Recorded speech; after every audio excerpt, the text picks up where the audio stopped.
Thomas Paine, Sam Adams, Benjamin Franklin. These men spoke up for what they thought was right. From their courage came such documents as the Declaration of Independence and the Constitution of the United States. From their willingness to speak what was sometimes unpopular but right, we enjoy such liberties as freedom of speech, the right to keep and bear arms, and freedom of religion. There are those who still wish to oppress our freedoms, and there are still patriots willing to stand up and defend life, liberty, and the pursuit of happiness. Men like Zeb Bell, who honor our founding fathers and what they stood for. It's now time for Zeb at the ranch, speaking up and defending your freedoms. Brought to you by Magic Valley Les Schwab Tire Centers and all of the other great advertisers on the program. And now, Zeb Bell. An old sage said it best. Letting the cat out of the bag is a whole lot easier than putting it back in. How true that is. Good morning, everybody. Zeb at the Ranch. Here comes Kate Smith, and God bless America. On a Wednesday, followed by a Patriot with our Pledge of Allegiance. Good morning.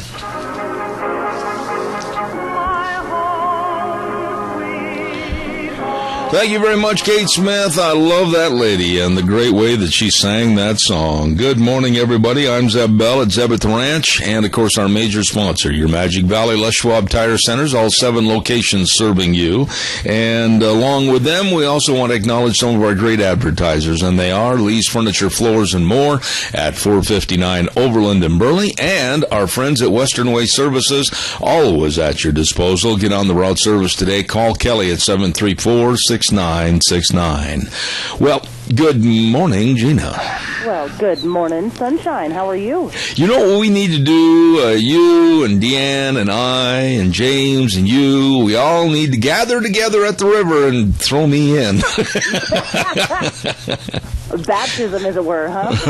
I don't know if it's a baptism or if it's a consenting drowning. Well, you know, it's going to be a great Wednesday, so just... It's going to be a good Wednesday. It's got to start off and change from what it was for the last 3 hours. I promise you it will get better. I hope so. Yeah. I hope so. I almost jumped out of our basement window this morning. Well, that would be a long jump. No kidding. For me, it would be. Hey, do we have a pledger? Well, I can do the pledge, or Mr. Michael Rogers can do the pledge. I'll tell you what, you do such a great job. You do the pledge, and then I'll intro Michael Rogers, and then we have a special word, so you go ahead. All right. I pledge allegiance to the flag of the United States of America and to the republic for which it stands, one nation, under God, indivisible, with liberty and justice for all. That's as good as it's ever going to get. Thank you very much. That was excellent. And right now, ladies and gentlemen, it's time for the weather. And, of course, Michael Rogers' weather, brought to you by some really good friends of mine. And they need to be friends of yours, too, Save On Shells. They've got the best in camper shells and bed slides and everything you need to cover up the back of that pick-em-up truck. Used shells, new shells. I'll tell you all about it in just a minute with Save On Shells at 1835 Overland in Burley. Here's Michael Rogers' weather. It's going to be sun, and it's also going to be clouds today. 60 for the high, 44 for the overnight low. Warmer tomorrow, 67 for the high. And you're going to be seeing sun and clouds for tomorrow, but get ready for the rain as you work your way toward the weekend. Have a great day. Enjoy the weather and the weather you got. That a boy, Michael. Thank you very much. Brought to everybody by Save On Shells. Now, let me tell you about what they've got over there at 1835 Overland in Burley. They've got new ARE shells. Oh, my, those are dandies. Many, many, many different models. And they've got a fantastic selection of used shells. Holy cow, they got commercial shells for the welders and the painters and everybody. And installation parts and service, the best. Anthony and the rest of the crew there serving you at 1835 Overland in Burley. The number to call, Anthony, 312-1525. Save On Shells. How do I know so much about them? I bought one from them, and I am a happy customer. We're going to take care of another item right now. Gina's standing by, and we have this word for Governor Butch Otter. Out here, we live by a simple code.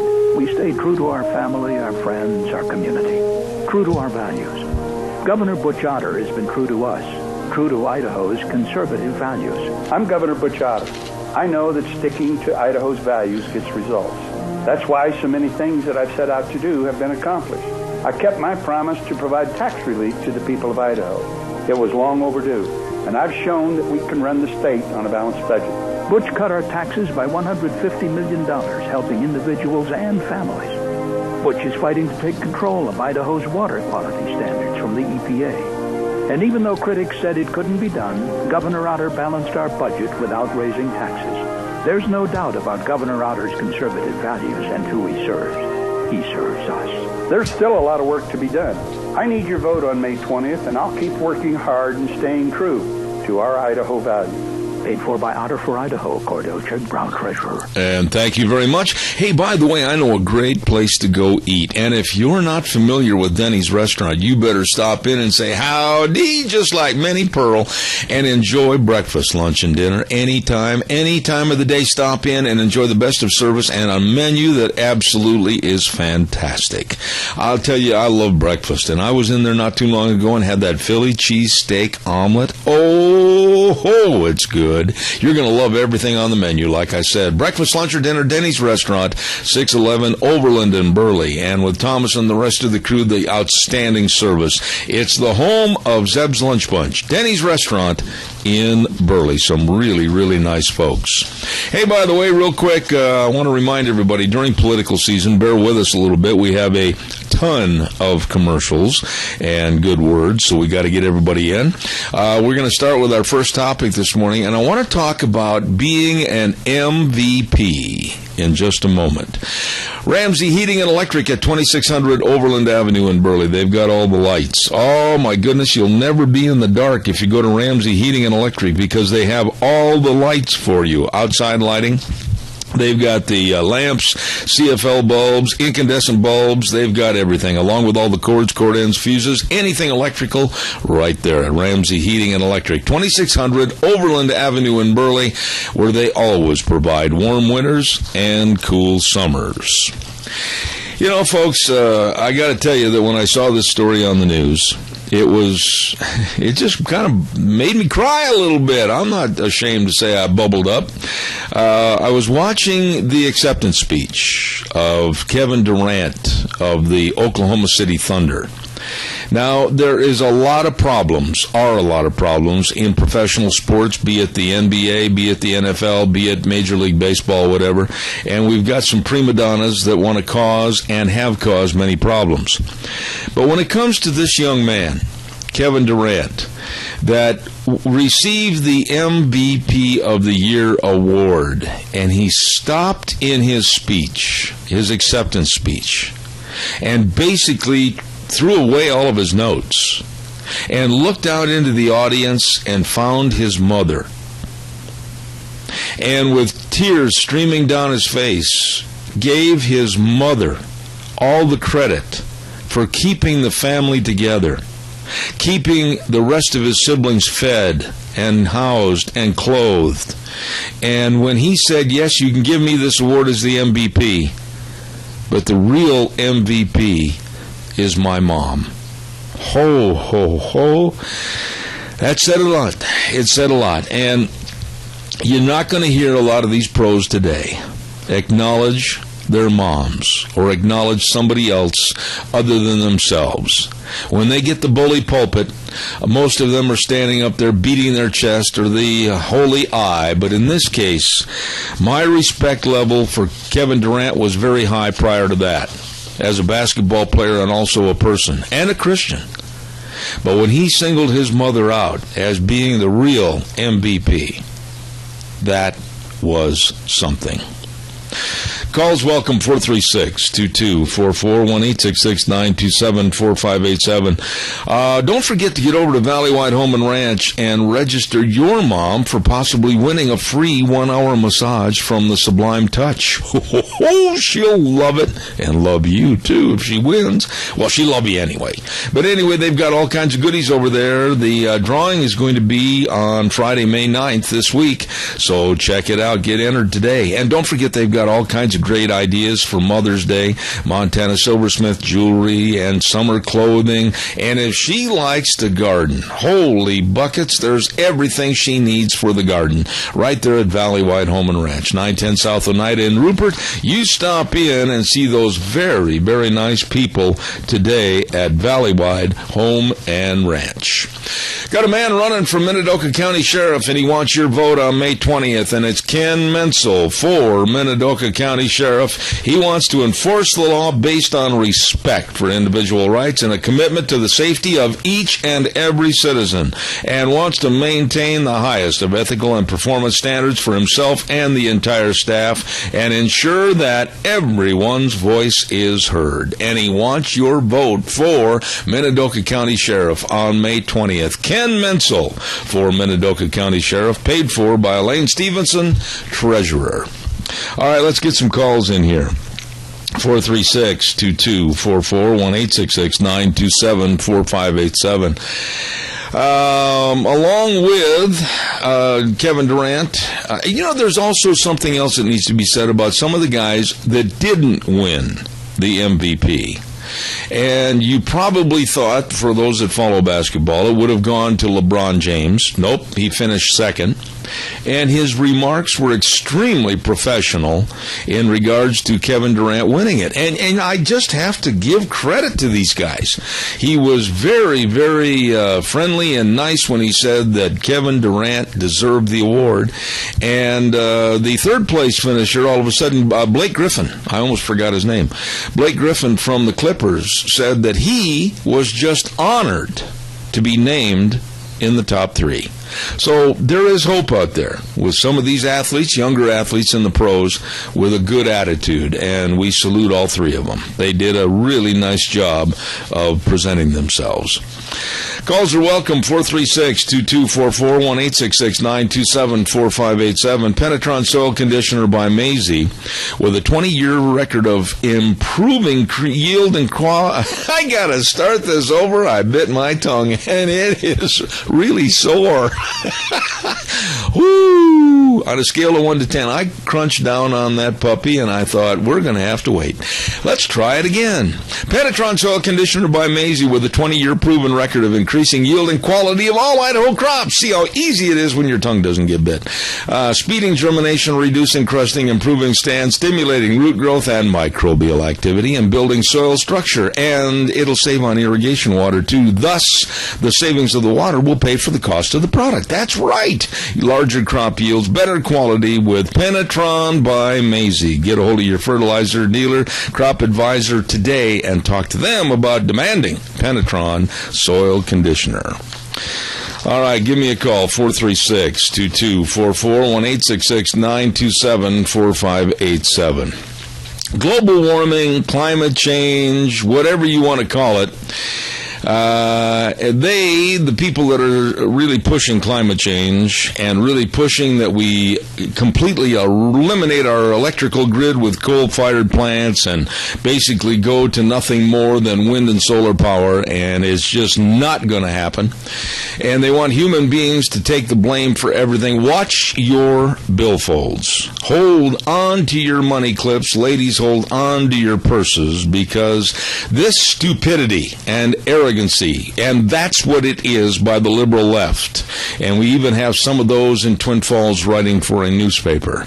The left is going to be crippling our society. We're going to destroy the entire energy grid in this country. We're going to become hostages in, I'll estimate, less than a year. I'm going to tell you that by 2015, a year from now, we're going to be clamoring and scrambling, trying to find out how we're going to get to the grocery store, how we can afford to pay our power bill. It's going to be absolutely a horror show. Caller, good morning. You're on the air. Good morning, Mr. Zeb. Hey, watching the administration and their dodging of these emails coming out, it reminds me of, like you say, Bill Cosby with the kid with the cookie and the crumbs all over his face. And no, I didn't do that. Mm-hmm. I mean, they're just so childish that they think they've gotten away with it for so long. That's right. The lies. And now they're coming home to roost, and they're not man enough to handle it. We are in, I think, and I've had a lady call me the other day, and she said, holy cow, are we really going to heck in a handbasket? And I said, well, to be honest with you, I'm never going to pull punches on this program. I think we've got some serious problems. I think we're going to see some serious problems stem from this administration lying about Benghazi. I think we're going to see a lot of problems going into the 2016 elections with Hillary Clinton, with Benghazi, and also with the little lady with the blue dress. I think we're going to be seeing a lot of problems with the IRS. I think that's just the tip of the iceberg. I think that with climate change or cap and trade or whatever you want to call it, we are absolutely going to be put under the thumb of complete government control because, Doug, you won't be able to go to work. I won't be able to afford anything to go anywhere, neither will you. This is very true. We won't be able to we couldn't afford groceries because it costs money to ship them here. I mean, our groceries just don't grow in the grocery store. Where do these complete nincompoops that call themselves Democrats and the left, where do they get the ideas that you're going to push a John Deere or a Massey down the field with a propeller? You're not. We're going to have to go back to the horse. That's the only thing, and then you won't be able to afford to feed for it. I am very, very concerned as to the lack of mental coordination that these people show. If they were an exercise program, you wouldn't get past the first page. Very, very true. But they don't see what they're doing. They've been brainwashed into believing that their way is the right way, and that's the only way, but yet they don't see what for themselves and their constituents. You got a telephone call coming in, Doug. I got to run and do a commercial, and I got another call waiting. God bless you, man. Thanks. Appreciate it. Caller number 2, I'll be right there. Do not go away, please. For the last 4 years, Joe Larson has worked tirelessly for Cassia County as the Cassia County clerk. With nearly 35 years' experience as a businessman in Cassia area, Joe is a solid advocate for the taxpayer. He advocated for prudent investments in county infrastructure like the Cassia County Justice Center, which was built without incurring any debt, because Joe believes local government should operate frugally and responsibly. Cassia County benefits from consistent and experienced leadership, and on May 20th, re-elect Joe Larson for Cassia County Clerk. Hey, don't forget there's a big, big event coming up, and it's going to be tomorrow night on Thursday night. We're going to be there. We hope you're there. You're invited to a meet and greet hosted by District 27 legislators, Speaker Scott Bedke, Senator Dean Cameron, Representative Fred Wood, for the Governor Butch Otter, and Lieutenant Governor Brad Little. All of this is going to be at Sweetheart Manor, 217 South Highway 27 in Burley. Tomorrow night, May 8th, 6 to 9 p.m., hors d'oeuvres and refreshments, and a lot of nice people. We'll see you tomorrow night at Sweetheart Manor. Good morning, caller. You're on the air. Well, good morning, Jeb. I look at it like most of this has to deal with education. And I say that because an educated person could think logically enough to know that our energy source, if we go straight to wind energy or solar power, it will not sustain us. Therefore, cost is going to rise for power. Our our bills are going to go up. And it all goes back down to their minimum wage job that they got at McDonald's, that they're trying to get up to $15 an hour because they didn't want to spend the time or didn't want to spend the money or take the time to go to college to earn an education to make more. That's cutting my pay and your pay in half, which causes inflation in the economy to jump triple and quadruple within a year and a half time. And you know what? We're going to be in the exact same spot, and they are going to get their $8 to $10 a gallon fuel.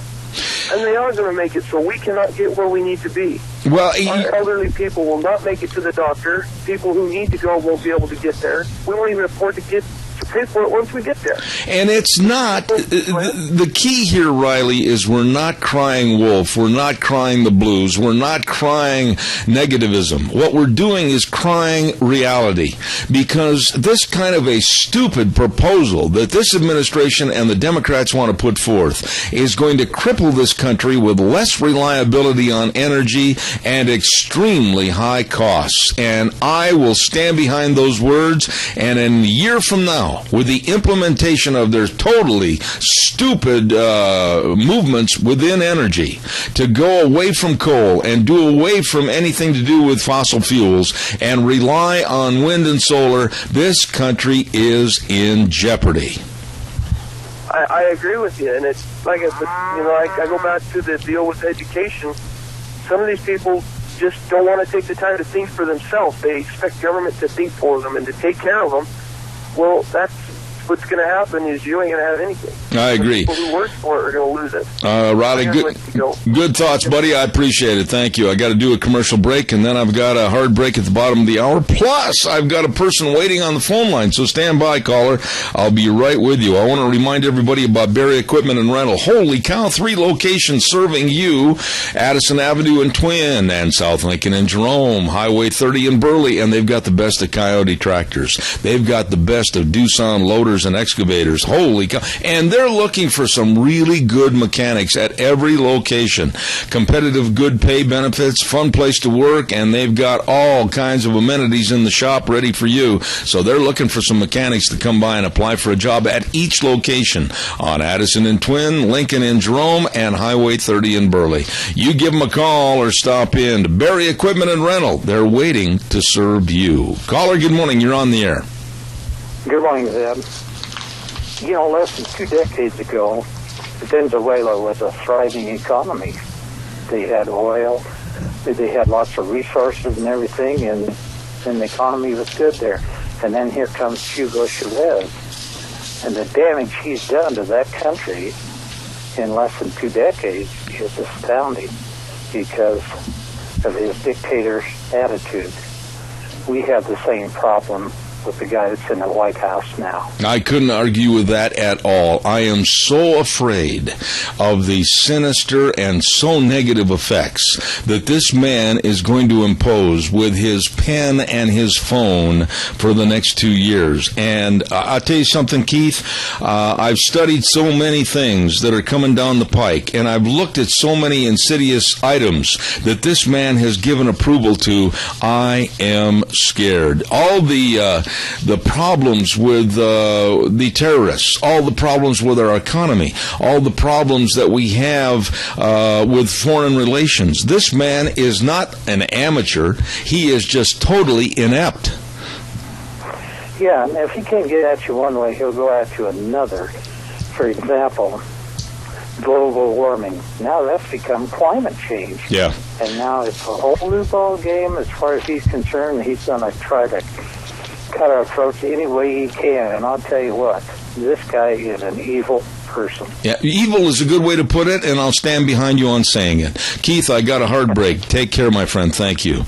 Want to remind everybody about Travel Loop Supply at 1050 West 203 South of Hayburn. Number 2 call, 438-8730. They do air filter cleaning. Save you money. Reuse them. I mean, for Pete's sakes, you got to save your money.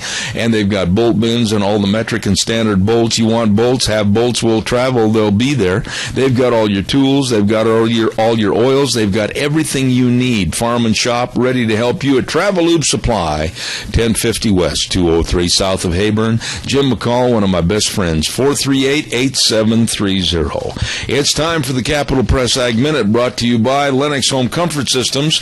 Whether it's a gas furnace, air conditioner, or a heat pump, your family will enjoy the comfort from Ramsey Heating and Electric at 2600 Overland Avenue in Burley. Here's the Ag Minute.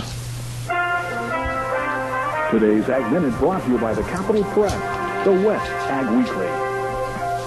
Regional ag economists project that total farm income in Idaho will remain stable in 2014, despite USDA's estimates that net farm income in the United States will drop 27% in 2014.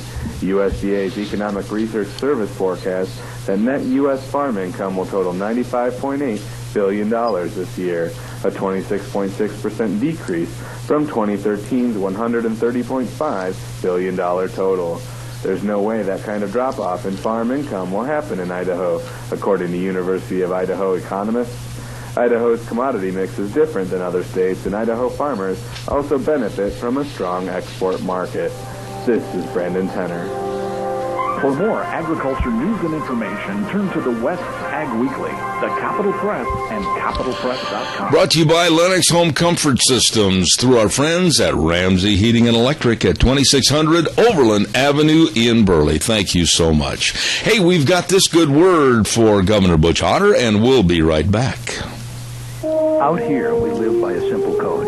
We stay true to our family, our friends, our community, true to our values. Governor Butch Otter has been true to us, true to Idaho's conservative values. I'm Governor Butch Otter. I know that sticking to Idaho's values gets results. That's why so many things that I've set out to do have been accomplished. I kept my promise to provide tax relief to the people of Idaho. It was long overdue, and I've shown that we can run the state on a balanced budget. Butch cut our taxes by $150 million, helping individuals and families. Butch is fighting to take control of Idaho's water quality standards from the EPA. And even though critics said it couldn't be done, Governor Otter balanced our budget without raising taxes. There's no doubt about Governor Otter's conservative values and who he serves. He serves us. There's still a lot of work to be done.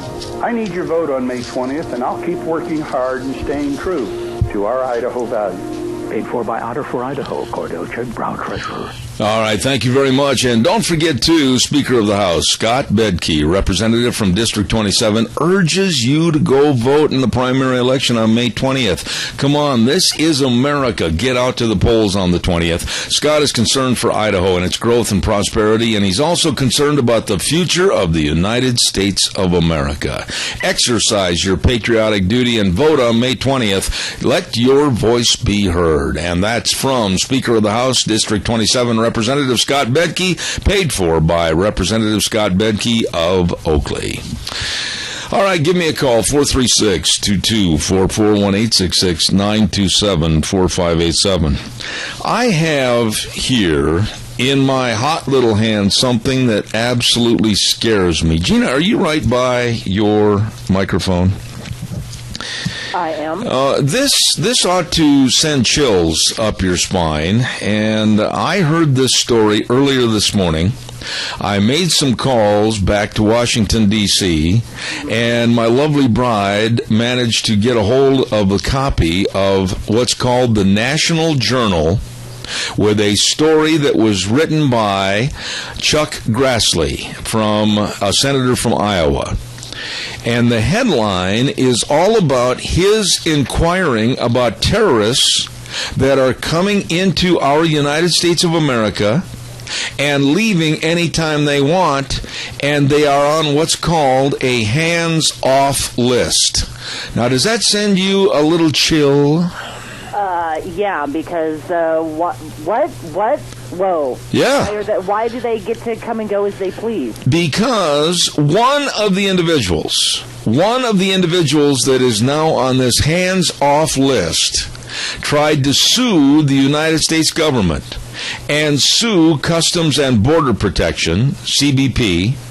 He, as a matter of fact, this one individual, Muslim, had tried to sue CBP, the Customs and Border Protection Association, twice in the past, and he, because of the United States being afraid of possibly being sued, they just gave him a free pass and said, you can go and come as you please. And listen to this. The individual that they said can go and come as he pleases without any more harassment or checking on him has been named allegedly a member of the Muslim Brotherhood and a close associate of a supporter of Hamas, Hezbollah, and the Palestinian Islamic Jihad. And this is the kind of a guy they're letting have a free pass to go and come. Because they're afraid of being sued? Yeah. I'm not kidding you. This absolutely is so insane. It's so crazy that this administration would say, well, rather than have the risk of being sued, we're going to go ahead and give these guys a free pass. They can come and go, and they're now on what's called a D-watch list. They're off the watch list. Has this happened, let me take a stab here, has this happened during the Obama reign? Golly, do you think? Well, I think that we need to reenact this list. I think that, those who get the free pass need to definitely be on the list. And since when is the government afraid of being sued?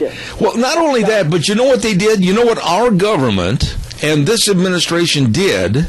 They took this person's records, this terrorist records, and they were removed from scrutiny, and they don't know where they are. Huh. So basically their records just kind of disappeared and were burned in the trash pile, huh? Yeah, and I cannot believe it. This gentleman supposedly has been involved in U.S. Car bombings in Iraq, and he's already been in for questioning about Muslim men beating and killing their wives. And this is the kind of a guy they take off the list, and they say, well, rather than him possibly saying, well, I'm going to sue you if you don't let me go and come, they take him off and declassify him. This guy could be doing anything, and nobody cares.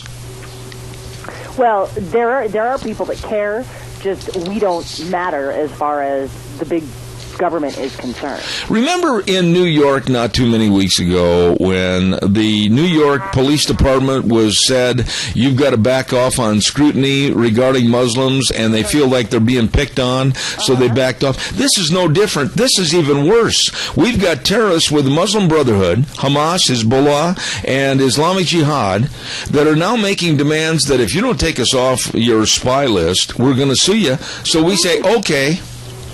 Yeah. So does that mean that we can sue the government, and then they're going to back off on taxes and everything else? Have you really? I'm just sitting here shaking my head, and I hope that Chuck Grassley, the senator that's investigating this, doesn't quit.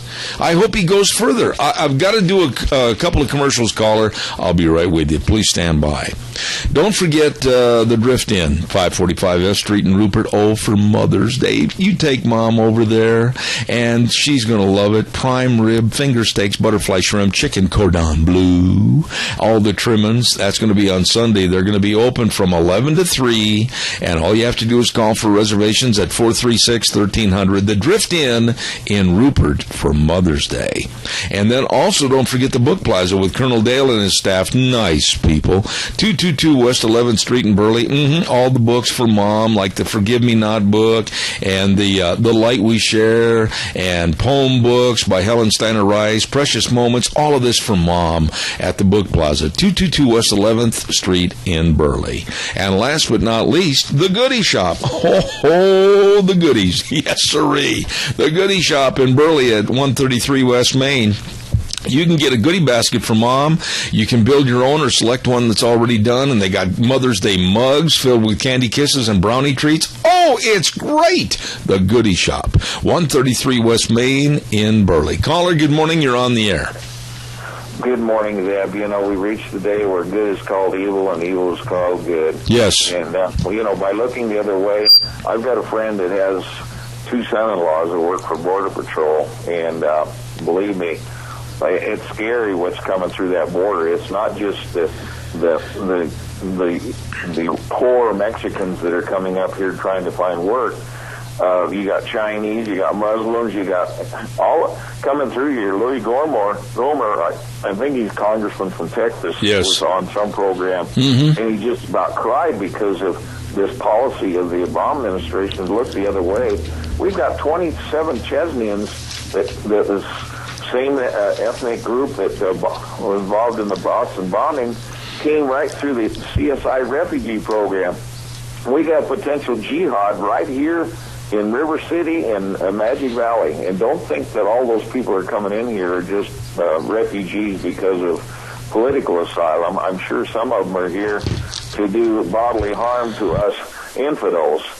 Well, the thing is, Adrian... Plus, the investigation needs to go into these terrorist camps. There's terrorist camps, training camps all over the U.S. of A., and I understand there's one of them in northern Idaho. I got to interrupt you right there because I got a short time, but I want to say this. The other day, I was involved in a conversation away from my radio program, and a person said, I was listening to your show one day, and you were talking about these terrorist camps. Where do you come up with this garbage? That's what this person said to me. And I said, let me tell you something. You know me and my short German temper. I do not put anything on this program that isn't verifiable. And I said also there's been books written about these terror camps, many of which are in upstate New York, many of which are in Texas, many of which are in the Midwest, many of which now they found some in Oregon and, like you said, up in northern Idaho. And our government and even our senators and congressmen are so naive they don't want to do any pursue as far as getting more information on these. And Martin Moyer wrote a book called Twilight in America, and he named where all these camps were. I mean, what is the matter with the naive attitude with our government?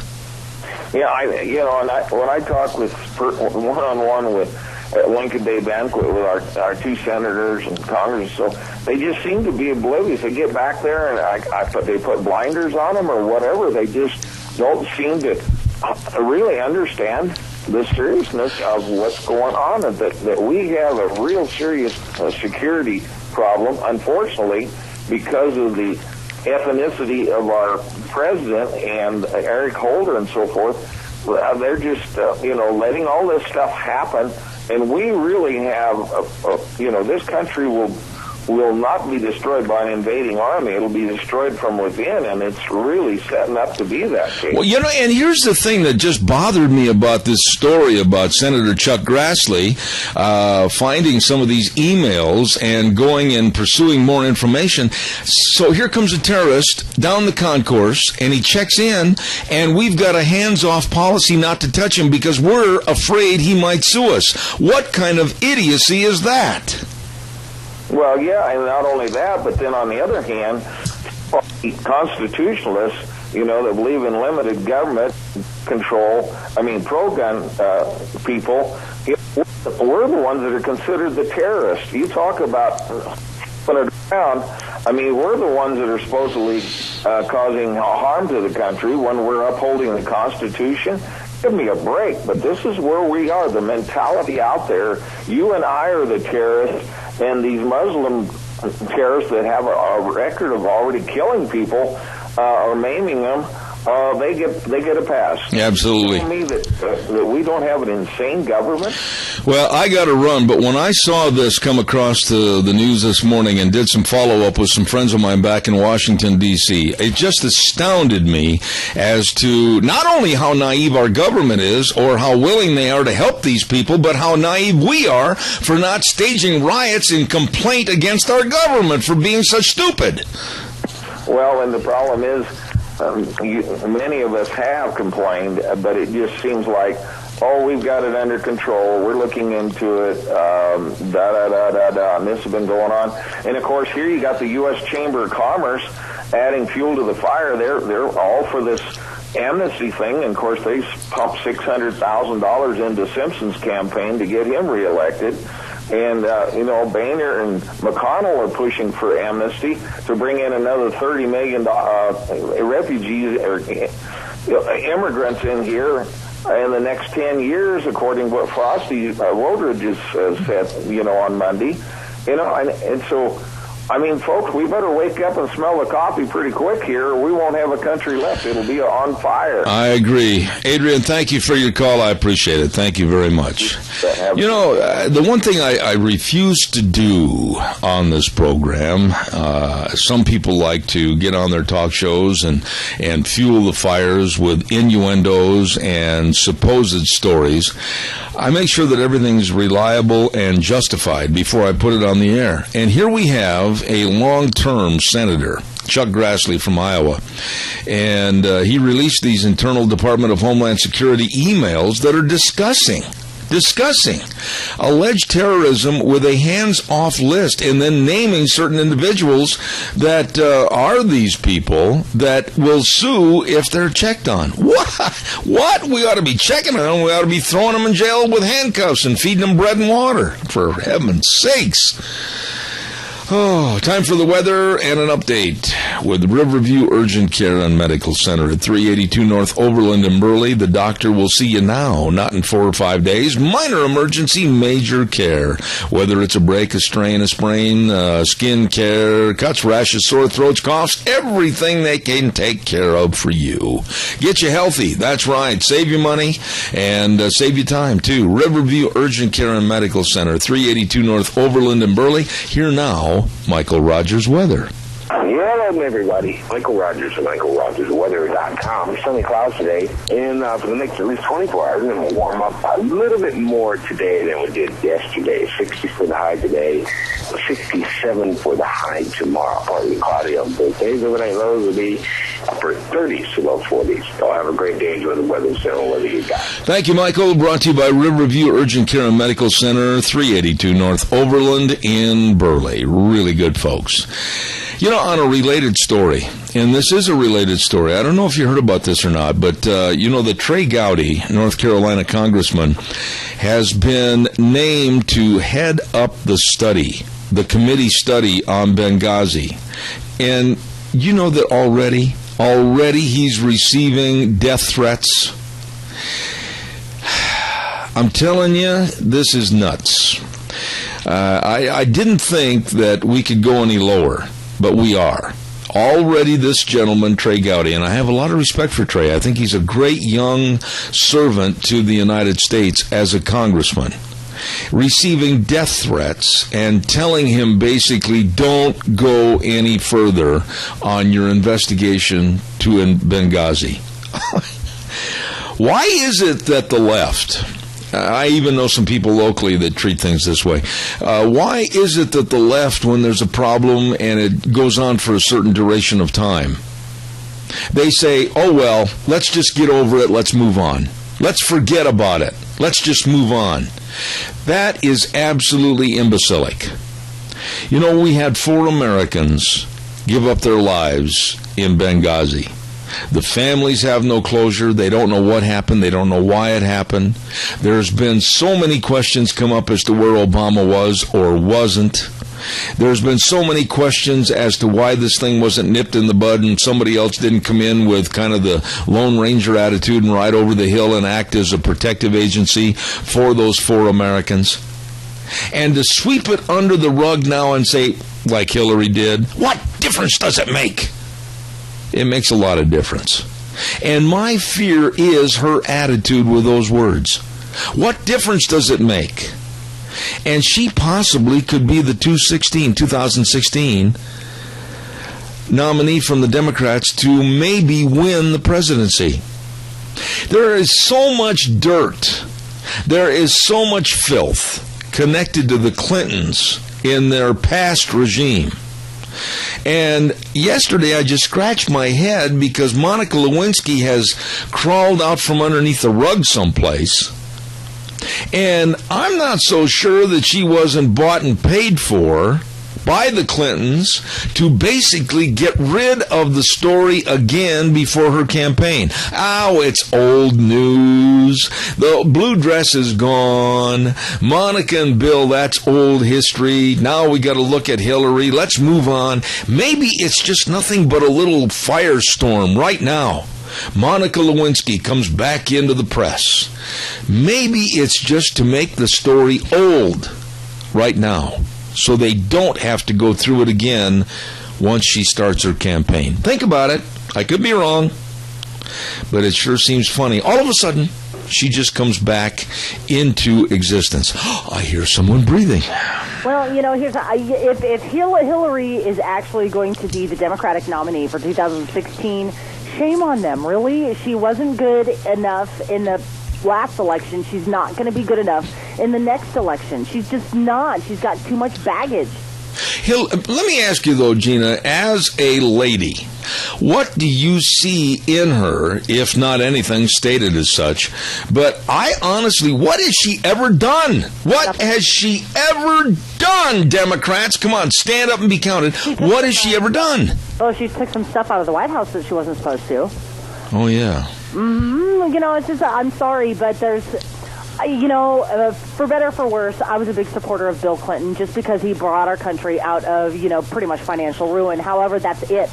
That is it. I think that the Clintons just need to kind of disappear, go and do your world benefits and things like that, because that's awesome, but stay out of politics. Because they suck. I said something to a private party about a year ago, and it went ballistic. It went all over Magic Valley.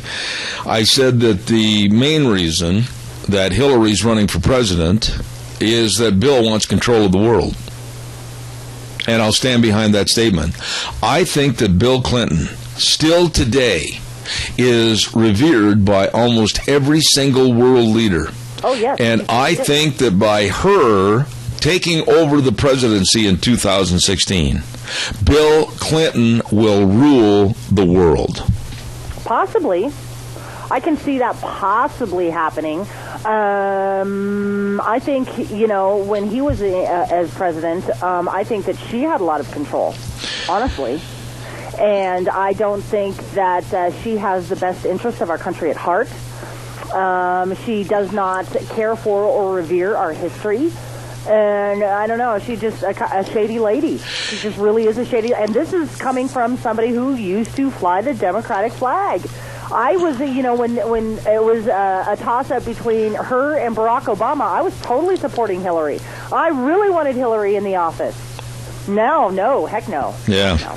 What I see is here we have Barack and Michelle, and very inept, very amateuristic, absolutely not qualified for the job. Yep. But when you look at the Clintons and you look at the Clinton machine, and honestly, many, many people have termed it the Clinton machine, whether it's Rush Limbaugh or whomever it is, they had the power, they have the money, they can do whatever they want. And if she wins the presidency in 2016, honestly, I'll stand behind this statement. She may be the president, but Bill will be the ruler of the world. I'm seriously hoping that Americans and those who are going to vote have enough common sense to not make that happen. I don't know. We'll see. I got to pay some bills, and then we'll take some more calls. Ramsey Heating and Electric, of course, the home for all your Lennox home comfort systems, whether it's a gas furnace, air conditioner, or a heat pump. All you have to do is call them at 678-0459. Ramsey Heating and Electric at 2600 Overland Avenue in Burley. Also, I want to say thank you right now to our Magic Valley Les Schwab Tire Centers. I'm blessed to have such a great big company, corporation, whatever you want to say, as my main corporate sponsor. They are wonderful to work with. All 7 locations here in Magic Valley of your Magic Valley Les Schwab Tire Centers. They've got the best in tires, all the different tread designs for your cars and your pickups and your SUVs, horse trailers, boat trailers, whatever.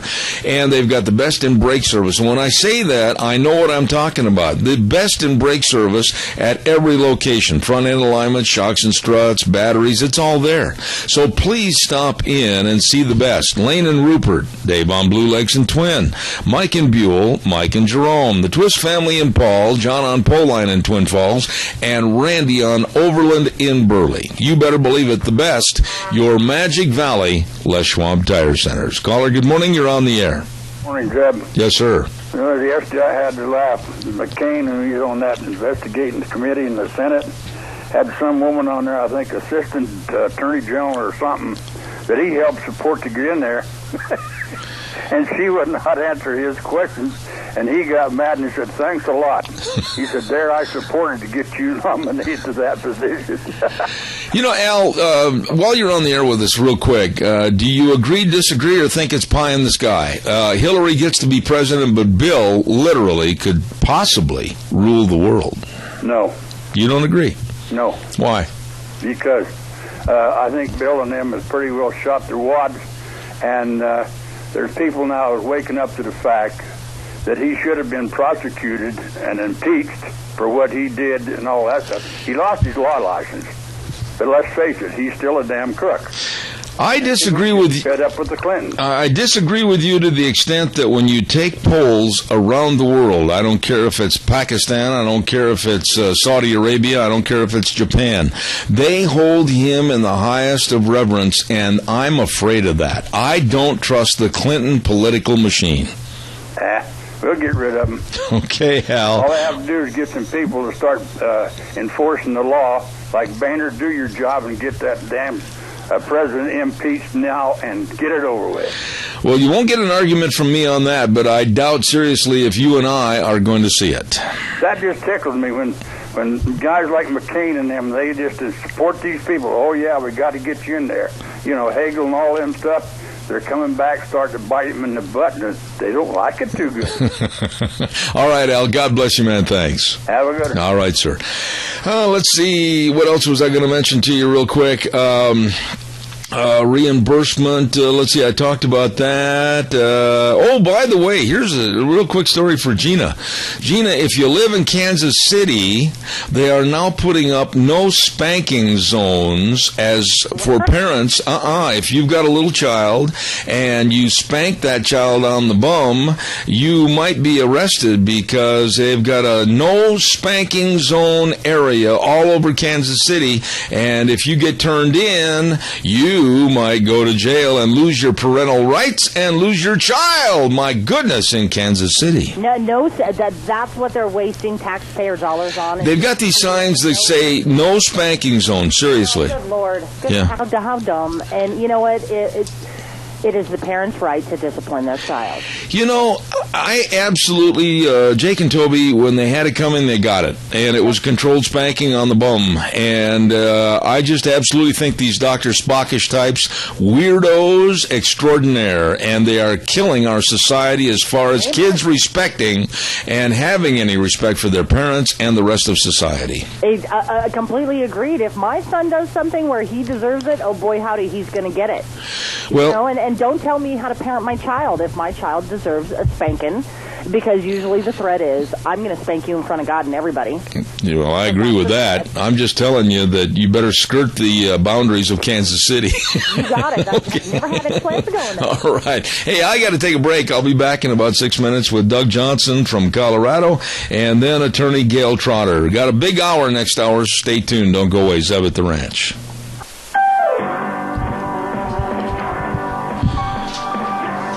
Welcome back. Hour number 2, Zev at the Ranch on a Wednesday. Brought to you by our major sponsor, your Magic Valley Les Schwab Tire Centers, and all of our great 7 locations, along with some of our great advertisers, too. Lee's Furniture, Floors, and More at 459 Overland in Burley. And, of course, let's not forget our friends at Western Waste Services. From the canyons of the Snake River and all across southern Idaho, we're all at Georgia's disposal.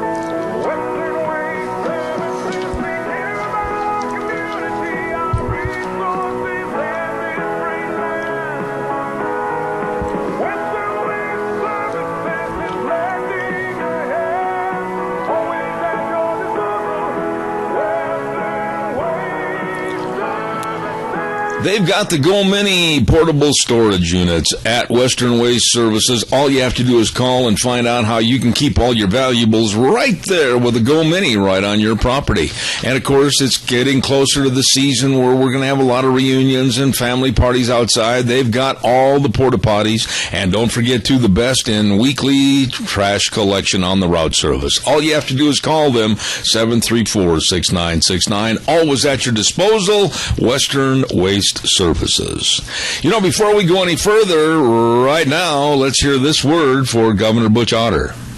Out here, we live by a simple code. We stay true to our family, our friends, our community, true to our values. Governor Butch Otter has been true to us, true to Idaho's conservative values. I'm Governor Butch Otter.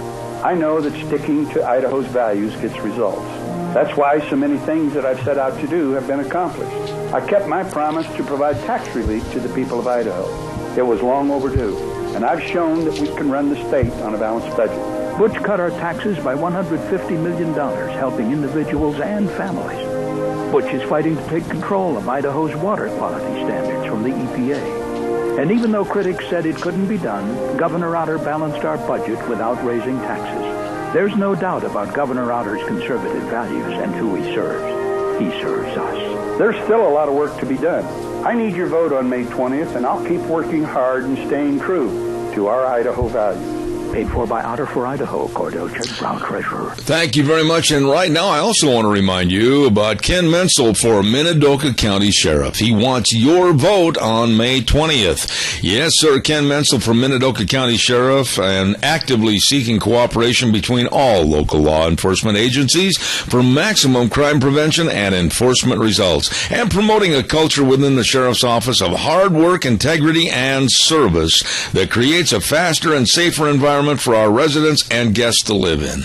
Absolutely, Ken Menzel wants your vote for Minidoka County Sheriff on May 20th, paid for by Elaine Stevenson, Treasurer. You know, in just a moment, we're going to go with our guest in Colorado, my dear friend Doug Johnson, but I also want to remind you about our dear friends over at Hanson Mortuary, 710 6th Street in Rupert, and that's Joel Heward, the manager, with his entire family. The entire family helping and serving you, and they can travel to rural towns and churches, and they can help you with all the arrangements when there's the passing of a loved one. They will serve you, always with highest ethical standards, with unquestioned integrity. Please call them, 436-5636. Joel Heward, Hanson Mortuary, 710 6th Street in Rupert. Whoa, Doug Johnson, it's political season, and for the primaries here in the state of Idaho, and it's a busy, busy time. How are you this morning back there in Colorado? Well, I'm good, Zeb. How are you? At the end of my rope. Well, that's nothing new. Well, at least I got a hold of the knot, Doug. Okay, that's good. And that means you're on the right end of the rope, not the noose. I got to ask you about I'm hearing so many worrisome reports. I have a lot of respect for North Carolina Congressman Trey Gowdy. I think he is one of the sharp, very bright bulbs back in Washington, serving his constituents in North Carolina, and for that matter, all of us across the country. And he has been appointed as the lead pit bull for finding out more information about Benghazi. But the negative is, already he's receiving death threats to leave Benghazi alone. What are your thoughts on that? I'm not surprised at all. He has done a wonderful job for South Carolina in their 4th congressional district and for our nation. I think he's a bulldog that we need at this time. But anybody who's going to speak the truth, George Orwell said, and I actually have this quote at the top of my blog, the further a society drifts from the truth, the more it will hate those who speak it. And that's Trey Gowdy. He speaks the truth, so he's hated. And God bless him for doing it. But I think we need to keep in our prayers and concerns.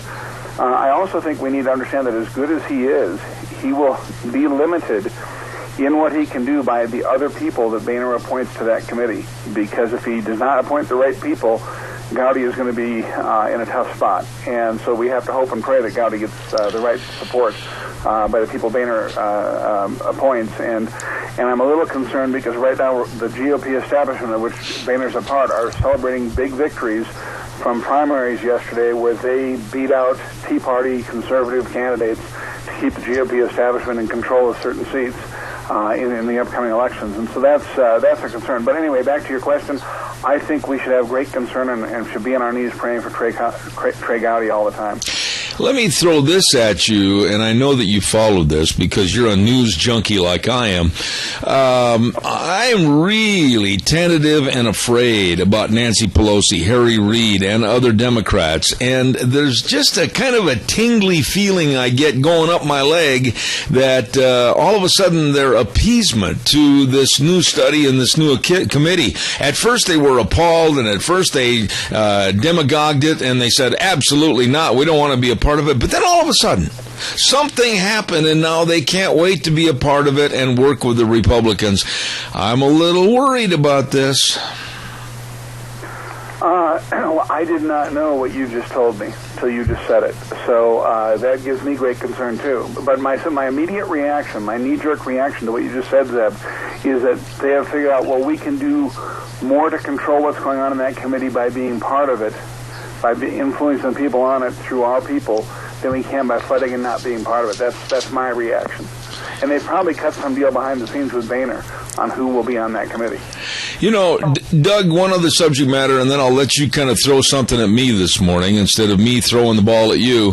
One other thing I want you to comment on, Senator Chuck Grassley today released an internal Department of Homeland Security emails that discuss about terrorists coming into this country that are hands-off lists. In other words, our government has been told that, don't check them, don't do anything, because they might sue us. We're letting terrorists come in with the Muslim Brotherhood and possibly Hamas, Hezbollah, and others, and we're not doing anything to check on them or anything because we're afraid they might sue us. What kind of idiocy is this? I think it's just, the issue of they might sue us is simply a smokescreen. It's just one more time this administration won't stand up because they support these people. They support the people who have destroyed the Middle East, the Muslim Brotherhood. They support these terrorist groups. And, they support Hezbollah and Hamas. And so I'm sadly not surprised. I wish I'd be surprised for a change, but I'm not. They just continue down this path of destruction for our nation. Barack Obama, just like Bill Clinton, just like Hillary, if she runs, and I'm not sure she will. I don't believe the press that says she may, because she was supposed to be the shoo-in in 2008 and turned out not to be. But all of them are controlled by the progressive movement. They are extremely competent and effective at what they do, which is achieving the progressive's goal. And this is one of the progressive goals, continue to work on the destruction of America. And I just hope and pray it's not too late to save this country, but I'm getting more and more skeptical as to whether or not we still can. I said something last hour that I don't know if you heard or not, but I want you to, if you don't agree with me, I want you to chastise me. I said, and I believe, the more I study this situation, that if Hillary is the nominee for the Democrats, and Hillary does win the presidency, I said she may be the president of the United States, but Bill Clinton could possibly rule the world. And the reason I said that is he is still revered in most every country around the world, and the power that they give him, the gratuities they give him, I honestly am afraid that that man would have so much power. That's where I'm afraid. Not Hillary, but Bill Clinton. Well, when they were in office, in power, and he was the president, I did a lot of business in Washington and had very, very deep contacts within that administration. And I can tell you that Bill did not run things, Hillary ran things. And she would do the same if he had some position that gave him worldly power. However, even she is not the one in control. She is fully controlled by the progressive movement and the people who control that, the George Soroses and stuff. They are simply puppets, just as Barack Obama is. I think your point, the overall point, Zeb, that you made about the power he would have, I think it's true because he sits on the world stage as a hero because he falls into the same ideology as many of the world's leaders.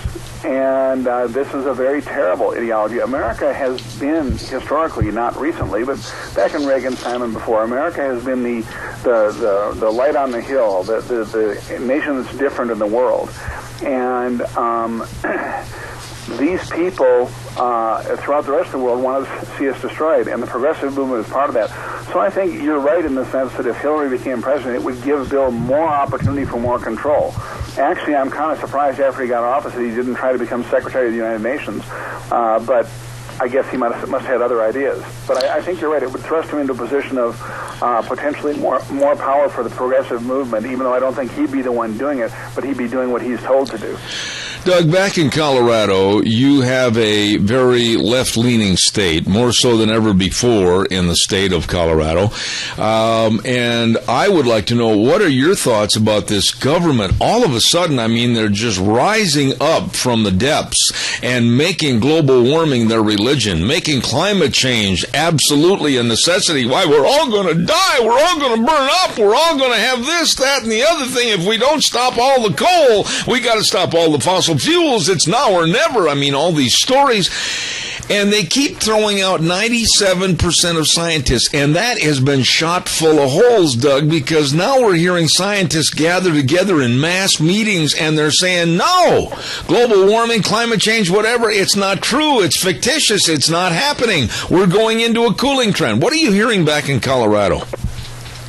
Well, they've now adapted a new term. It's not even climate change anymore. I'm trying to remember. I think it's called climate destruction. Is the new term they're using. So that they're, climate disruption. That's it. I just remembered. And that's what they're pushing. Colorado is a microcosm of what is happening nationally. The future of America will be what is happening in Colorado if something's not done to stop it. And I fear that it's not, because they are moving very successfully in other areas against other states to convert them over to. Colorado is lost. The GOP here is worthless. They are absolutely a miniature version of the National Party, the establishment National Party. And so what I would say to people is watch Colorado and fight hard where you are, because you very easily are just a hair's breadth away from falling into the same trap we have. Because it's not just about Colorado. When they, for example, and you and I have talked about this before, Zeb, when they legalize marijuana sales, that doesn't just affect us. You and I have talked about it. It affects you because you're nearby. It affects everybody. And other states are starting to follow suit with this kind of stuff.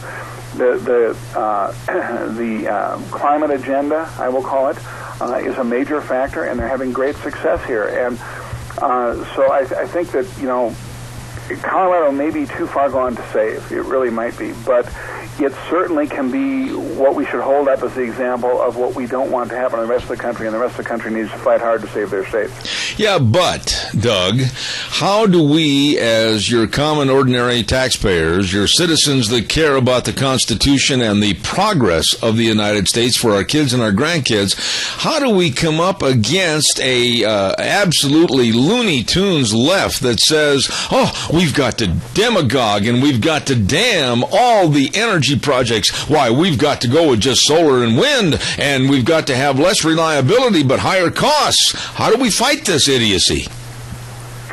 Well, you fight it with education, and a lot of people don't like it when I say it. I said it to a friend this morning, and I don't think he liked it a whole lot either, but I said, turn off the TV.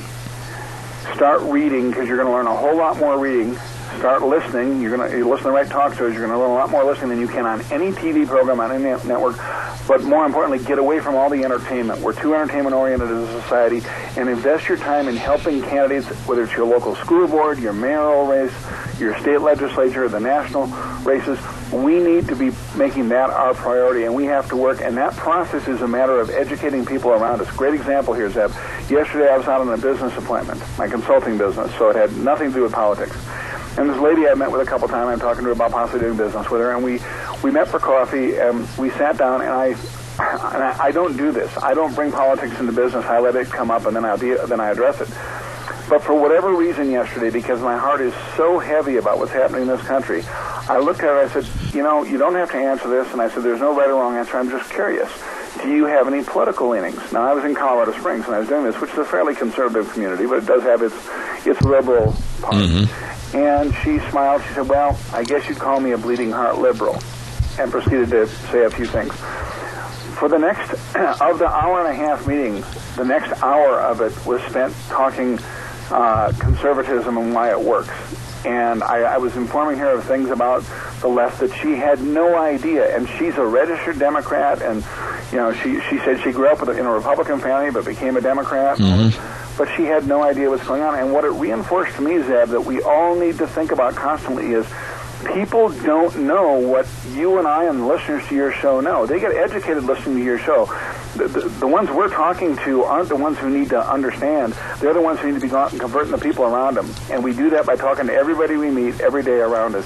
I really believe that's the way we got to do this. It's got to be person to person, one-on-one. That's the way we convert them. Doug, you bring up a really valid point, and one that is really ringing true with me, because for the last 2 to 3 years, and my audience knows this is true, I have offered time on this program for any Democratic leadership within the state of Idaho or around the region to call in or come into my studio and exchange ideas and values as to why they think their platform in the Democratic Party is so wonderful. And not one single person will even come onto the show. I've called some of the local chairmen. One lady was so gracious and so nice, she hung up the phone on me. That's the kind of people that represent the Democratic Party. Well, it is, and it's really interesting you say this. I was on a national radio show the other day, and when I was on it, the host raised a very similar type of discussion. And I said, well, here's the issue. I said, why do you think the left, when they get into a debate about things, always make it personal? And they'll talk about somebody is fat, or they're bald, or they're funny looking, or whatever stupid thing, because they can't back their arguments with rational logic. They don't have an argument. All they can do is do personal attacks to weaken you in other people's eyes so you don't have as much credibility. That's how they work. They aren't capable of standing up. So for them to choose to enter into a debate, especially not on their turf, they don't want to go there because they can't do it. I remember when I first started talking about politics, and I was very, very nervous about, boy, what if I get up against somebody on a radio show or something who just, corners me and says, well, what about this or that? And I went into the belly of the beast. I went on progressive radio shows, the deepest of the shows where people, and stations where people like Al Sharpton and Jesse Jackson were regular guests. In fact, one show I went on in Chicago, Barack Obama used to be the guest host before he went into politics. So that's how far left they were. And I found out the very first couple of minutes I was on the air, these people can't stand up to anything. I was on with 5 other liberals and me as the conservative, and I'm thinking, boy, this is going to be a tough one. And I had them on the ropes within a couple of minutes because they don't know the facts. And so, once again, I go back to what I was saying. They don't come on your show, Zeb. They don't talk to people like me because they know they can't stand up to us. They don't have a way to. All they can do is call you a bigot or a racist or whatever. That's exactly right. How they attack you to try and destroy your credibility. Yes. But it also means this is why we need to educate people, because people don't understand what's going on. You said that very succinctly and exactly the way it's happened. They were the first ones to try to hang the racist tag on me when Barack Obama ran for his first time as president. And they said, oh, you don't like him because you're a racist. You don't like him because you hate blacks and all this. And at the same time, Doug, on the same programs, I was, like I told you earlier, I was advocating at that time for Condoleezza Rice to run for president. And the last time I looked, she's black. But you see, in their eyes, she's not. Barack Obama is 50% or less black. In fact, that's right. Most studies have shown that his father was not 100% black. He was multiracial, right, which would make Barack Obama, his majority race would be white, 50% from his mother. But yet he is seen as pure black by the left because of his ideology. But somebody like Alan West is seen as not black. I mean, granted, they acknowledge his color is black. Yeah. But he's not seen as a true black because he doesn't have the right ideology. So they always change the definition of terms and play this game and try to undermine people. And what we have to do is keep bringing the facts forward and holding them accountable to these things, whether they like it or not. Because you can't let, and I know you know this, but I'm saying this for your audience, you cannot let the left set the agenda or define the terms of the debate. You must control that. Don't let them get away with things. You've got to hold them accountable. And I promise you, those who listen to your show, even without any more study or research, know far more than the average citizen on the streets. Most people just are unaware of either side of what's going on. But the left especially doesn't know. And so that's the important point, is educate yourself and educate other people. Because their arguments are wishy-washy. They make no sense. And so ignore the argument. It's kind of like, Zeb, I'm sure you've seen it. When you deal with the press, in your interview with the press, I've been through this, and they'll twist and manipulate and corner you. Don't even pay attention to what they're asking you. Say what you want to say, and let them edit it later to put the questions in to fit your answers, because otherwise they're going to take you down a path that's going to destroy what you're trying to do. Absolutely. I wish we had more time, but oh my, I need to get you on for an hour some morning, and we just need to sit back and kick our boots up on the rail and just talk. Doug Johnson, God bless you in Colorado. I appreciate your being on the program. Have a wonderful day, and I'll be in touch with you, okay? Thanks, Zeb. I appreciate it. I'll talk to you soon. All right, Doug. Thank you very much. Really, really enjoy his friendship and having him on the program. He's the author of the new book called The Leadership Secret and also the Horse Sense blog. So thank you very much, Doug Johnson. Let's pay some bills. Holy smokes, have I got a list of people that I need to thank here this morning. And one of them is also a very, very dear friend of mine, Senator for District 24, Lee Hyder. The best always stand the test. Idaho Senator Lee Hyder is one of the very best. His diligent perseverance to author the Right to Hunt, Fish, and Trap Amendment serves Idahoans for future generations. And he wants you to vote May 20th and exercise your great right of voting in this great United States. And vote for Lee Hyder, Senator District 24. There's a man that's devoted to Idaho and the success of this great state. Paid for by Lee Hyder for Senate District 24. Lee Hyder, Senator, District 24. Oh, my. Nice guy. Very nice guy. And we also want to remind you that coming up tomorrow night, oh, my goodness sakes, yes, we're going to be at a little bit of a party. Yes, we are.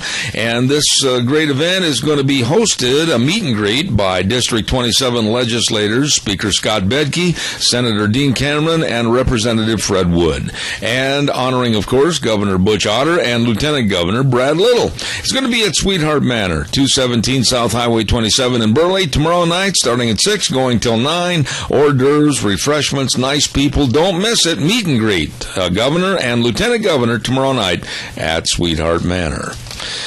Oh, my goodness, we got a lot of things cooking, and in just a very few moments, we're going to have Attorney Gail Trotter on the phone with us, so stand by for that. Also, get a chance to talk about another good friend of mine, and that's Senator Dean Cameron. Running unopposed for the Senate in District 27, a voice of influence, a voice of caring, a voice for getting things done. Not only for the state of Idaho, but also for you. That's what he does. Senator Dean Cameron, we appreciate him, and he wants you to go to the polls and vote on May 20th. Do not forget, Dean is the second highest ranking member of the Senate, and he wants you to exercise your great American privilege to go vote. Paid for by Idaho Senator Dean Cameron, District 27.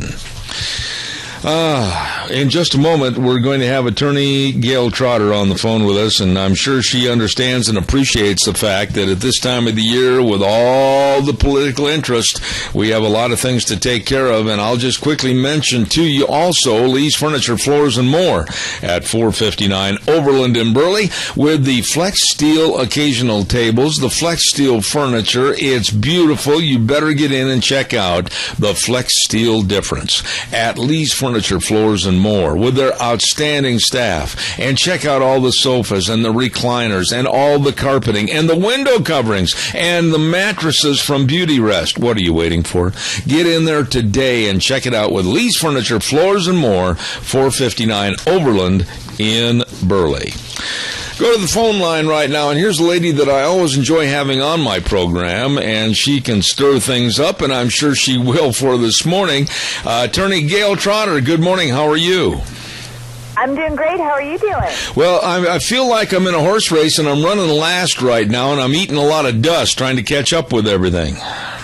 Oh, that's a lot. I mean, that's this time of year, right? Racing to the summer. Oh, it is. I tell you what, we've got a lot of the politicals going, and in a few minutes I'm going to ask your indulgence because I'll have to have a break in the middle of our interview. Gail, I'm so glad to have you on the program because I'm very concerned, and I'm just going to start it off by this. I am very concerned as a parent, as a grandfather, and a businessman that we're going to go from the worst of Barack Obama, and in 2016 we might even get worse yet by having Hillary Clinton come onto the scene. And I made a comment not only first hour and last hour, but I said that if Hillary wins the presidency, as strong as Bill Clinton is liked around the world, he could possibly become a world leader, and the power of the Clintons will never go away. What are your thoughts? Things have changed markedly, and it's very interesting that you raise this point about the global stage. And we've seen that that America's prominence in the world has really declined under the Obama administration, not just with the murder of our ambassador Chris Stevens in Benghazi, which was the first time in 30 years that one of our ambassadors had been murdered overseas, but we see it in all of the international engagements that we have going on right now with Syria, with Ukraine, and with North Korea, with Iran and their nuclear program. So it's very interesting that you raise that issue. And of course, the Clintons are very plugged into the global community of financiers and political people that have been on the stage for a long time.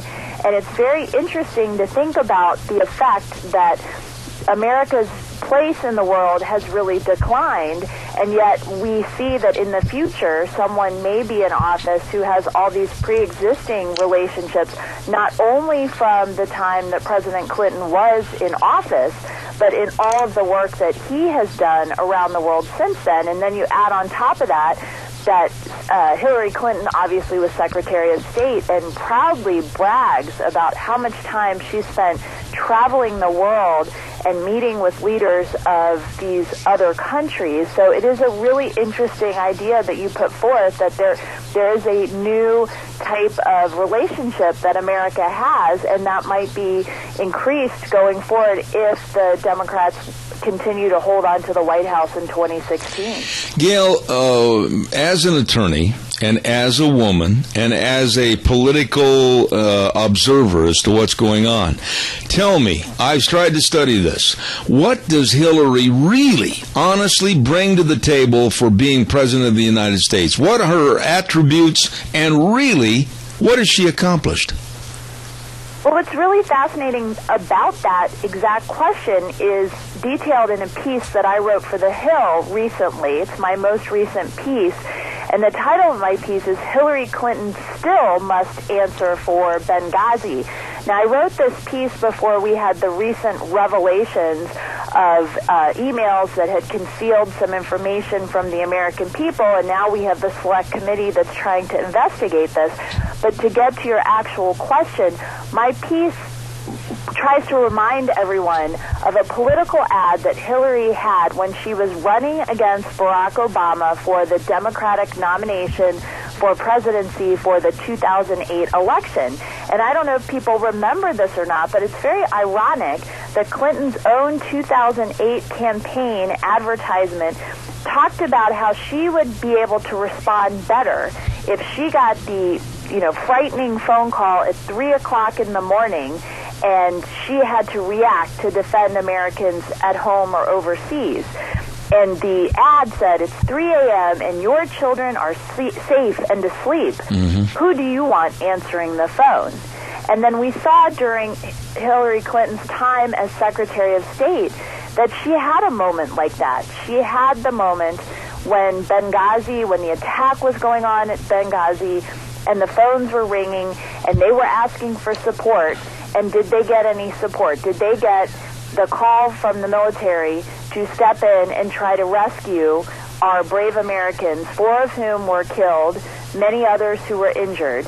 And how did she perform when that phone rang? So I would say that not only did she say that she had superior ability to respond in those instances, we have a clear-cut case while she was Secretary of State where she was unable to do what was necessary and what was right in that situation.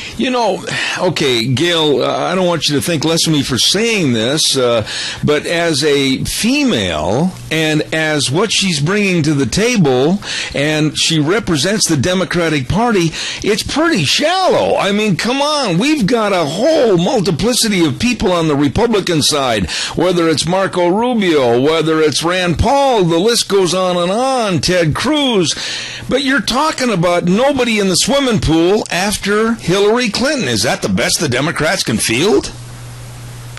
Well, it's interesting you raise that, too, because you think about all of the money that is behind the Clinton political machine. It's a lot. It's very hard for other candidates or people who are interested in becoming candidates to oppose that.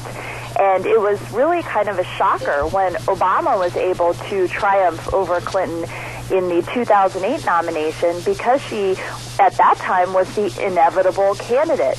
And I keep wondering if that is not going to be the case with the 2016 election, too, that people now think that Hillary Clinton is the inevitable candidate, but now she has even more baggage than she had in 2008 when she was running against Barack Obama for the Democratic nomination. And when you think of Democratic talking points about the role of money in politics, people forget that the New York Times is a huge proponent of liberal policies, which has the inadvertent or perhaps designed effect of helping Democratic and liberal candidates. And I could go on about CBS, NBC, ABC as well, these huge organs, these corporations that also argue against Supreme Court rulings that allow corporations to have political speech are corporations themselves. So when you look at that and you ask the question, why do the Democrats not have any other really good candidates behind Hillary, you have to understand that she has so much strength and power going into any contest that has a chilling effect on any other candidates any other people who would want to try to jump into the ring. Okay, now go back to your headline. Hillary Clinton still must answer for Benghazi. Here we have basically only one network for a long period of time, and that was Fox News, that was clamoring and scurrying to try to find any information they could about Benghazi and try to supply that to the American public. And the other ones, ABC, CBS, NBC, CNN, etc., they all buried it under the rug. And now all of a sudden, it's starting to show some life. It's starting to grow some legs with some emails and some things that now we're finding out about Obama. We're finding out about why the troops didn't go in. Is Benghazi, in your opinion, going to be a real thorn in the saddle pad for Hillary Clinton that she might not be able to come up with another answer like, what difference does it make? It should be, because she asked that very important question, what difference at this point does it make? And I would challenge that it makes a difference when a U.S. ambassador's assassins, they're still at large.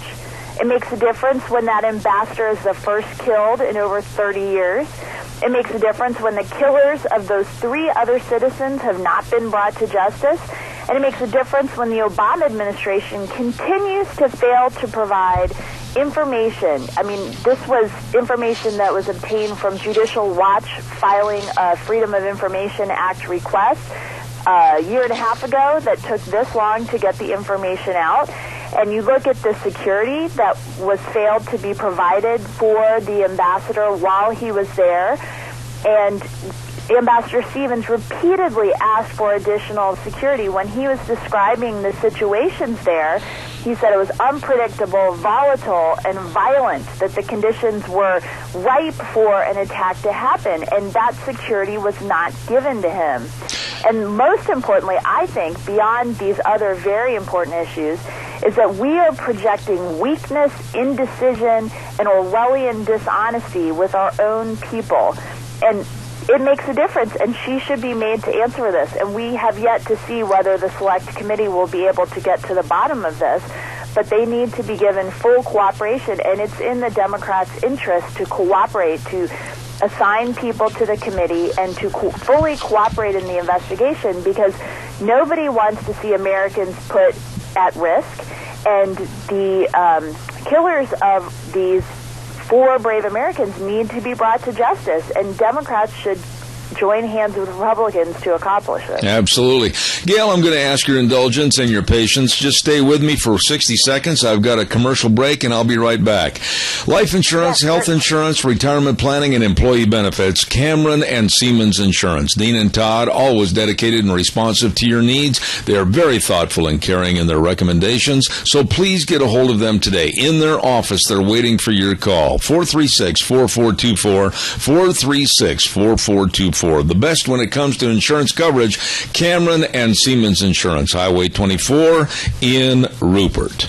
And speaking also of that area, don't forget to go to the polls and vote May 20th. And Chris Jensen, 24 years of law enforcement, wants your vote to become Minidoka County Sheriff. Ethical and honest, experienced and dedicated, financially accountable, and wants more security in our schools and a zero tolerance for drugs and gangs. Don't forget, he wants to bring new leadership, a new vision, and a new direction to the Minidoka County Sheriff's Office by seeking the elected office of Sheriff. Chris Jensen, running for Minidoka County Sheriff on May 20th, paid for by the Citizens for Chris Jensen, Barbara Jensen, Treasurer. We're on the line with attorney Gail Trotter. Gail, all of a sudden, I come in the house last night, I sit down in my geyser chair, tip myself back, turn on the news, and lo and behold, a voice and a picture of a face from the past is on the newscast of Monica Lewinsky. What's going on here?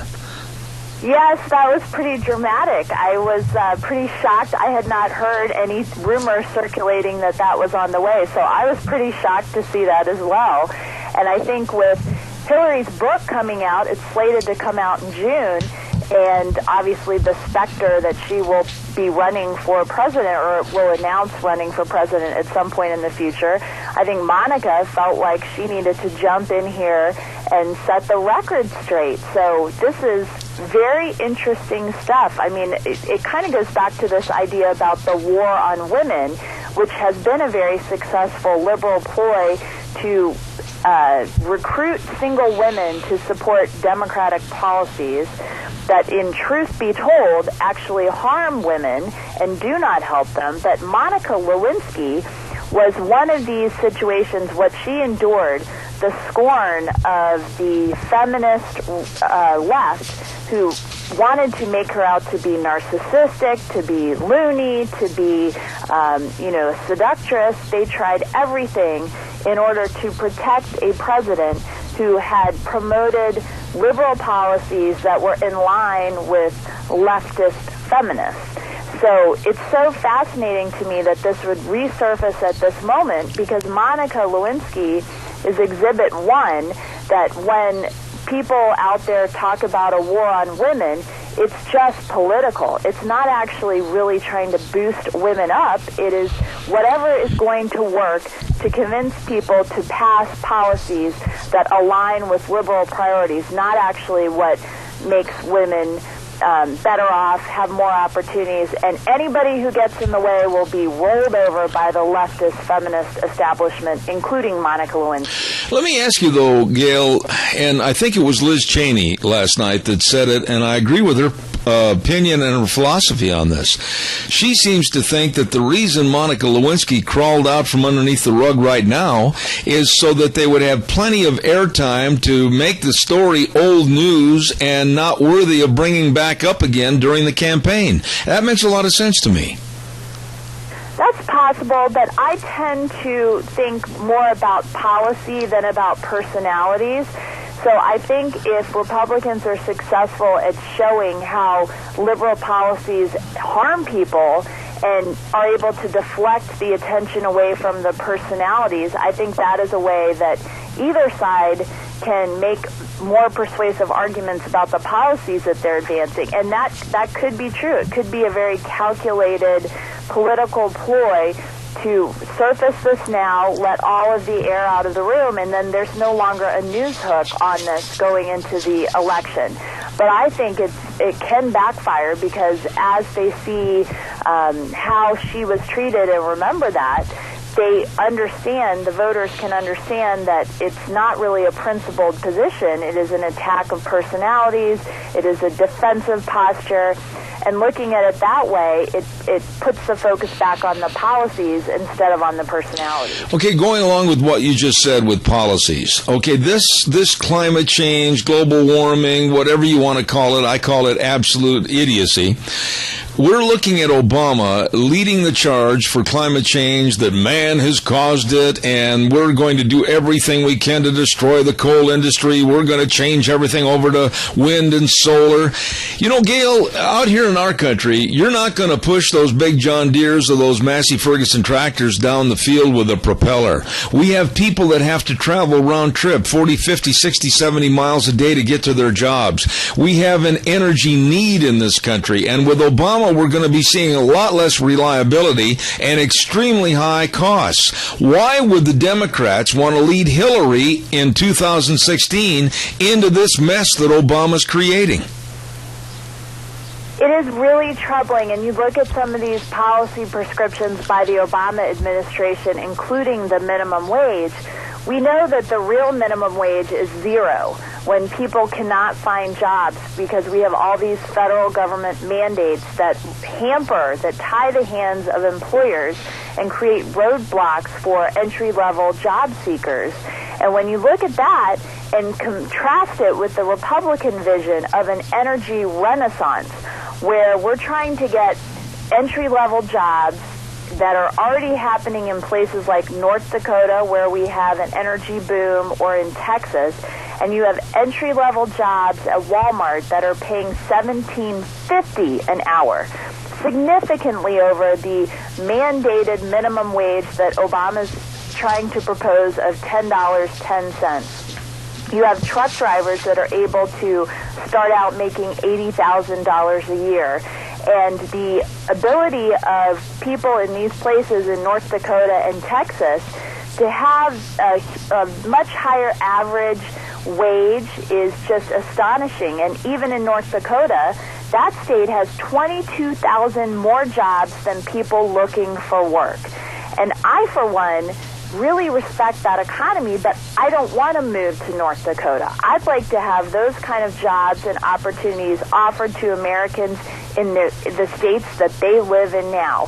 So there's all this untapped possibility of energy in all these other states. The Obama administration is blocking with the made-up charge that it's contributing to, well, what is it today? I think it's global warming or climate change. I mean, they change the language on it day to day depending on the science that comes back. Of course, in the 70s, it was going to be a global ice age. And then it turned to global warming, and then because it goes back and forth, then it becomes climate change. And I think that the policies advocated by the Obama administration are to rein in the economy. And Americans need work. Americans need good-paying jobs. But the way to do that is through an energy renaissance, an energy boom that can be taken out to many, many states instead of just keeping it to these two states, North Dakota and Texas. And like you said, people need gas to be able to drive to their jobs, especially in more rural communities. And why should they be punished for wanting to live, where they have roots, where their families have been? That's just not right. And so we should continue to oppose those efforts. Gail, short answer on this. I'm almost out of time, but I believe that we have a good chance to control Obama better after the 2014 elections, especially with some of the House and the Senate seats. But looking to 2016, if the Republicans don't get their act together, I don't think there's a prayer trying to beat whoever the Democratic nominee is. Do you agree or disagree? They do need to figure out what their policy is and speak with a more united voice. The left tends to all get on the same page, and they create an echo chamber where it somewhat becomes received wisdom, whatever it is that they're advancing. And Republicans are very independent-minded, so it might be more difficult to do that with the Republicans, but if they can be more strategic about it and have a more coordinated response and positive agenda, I think that will be very helpful in 2016. You're the best. Attorney Gail Trotter, excellent speaker and author. Thank you so much. God bless, and please come back soon.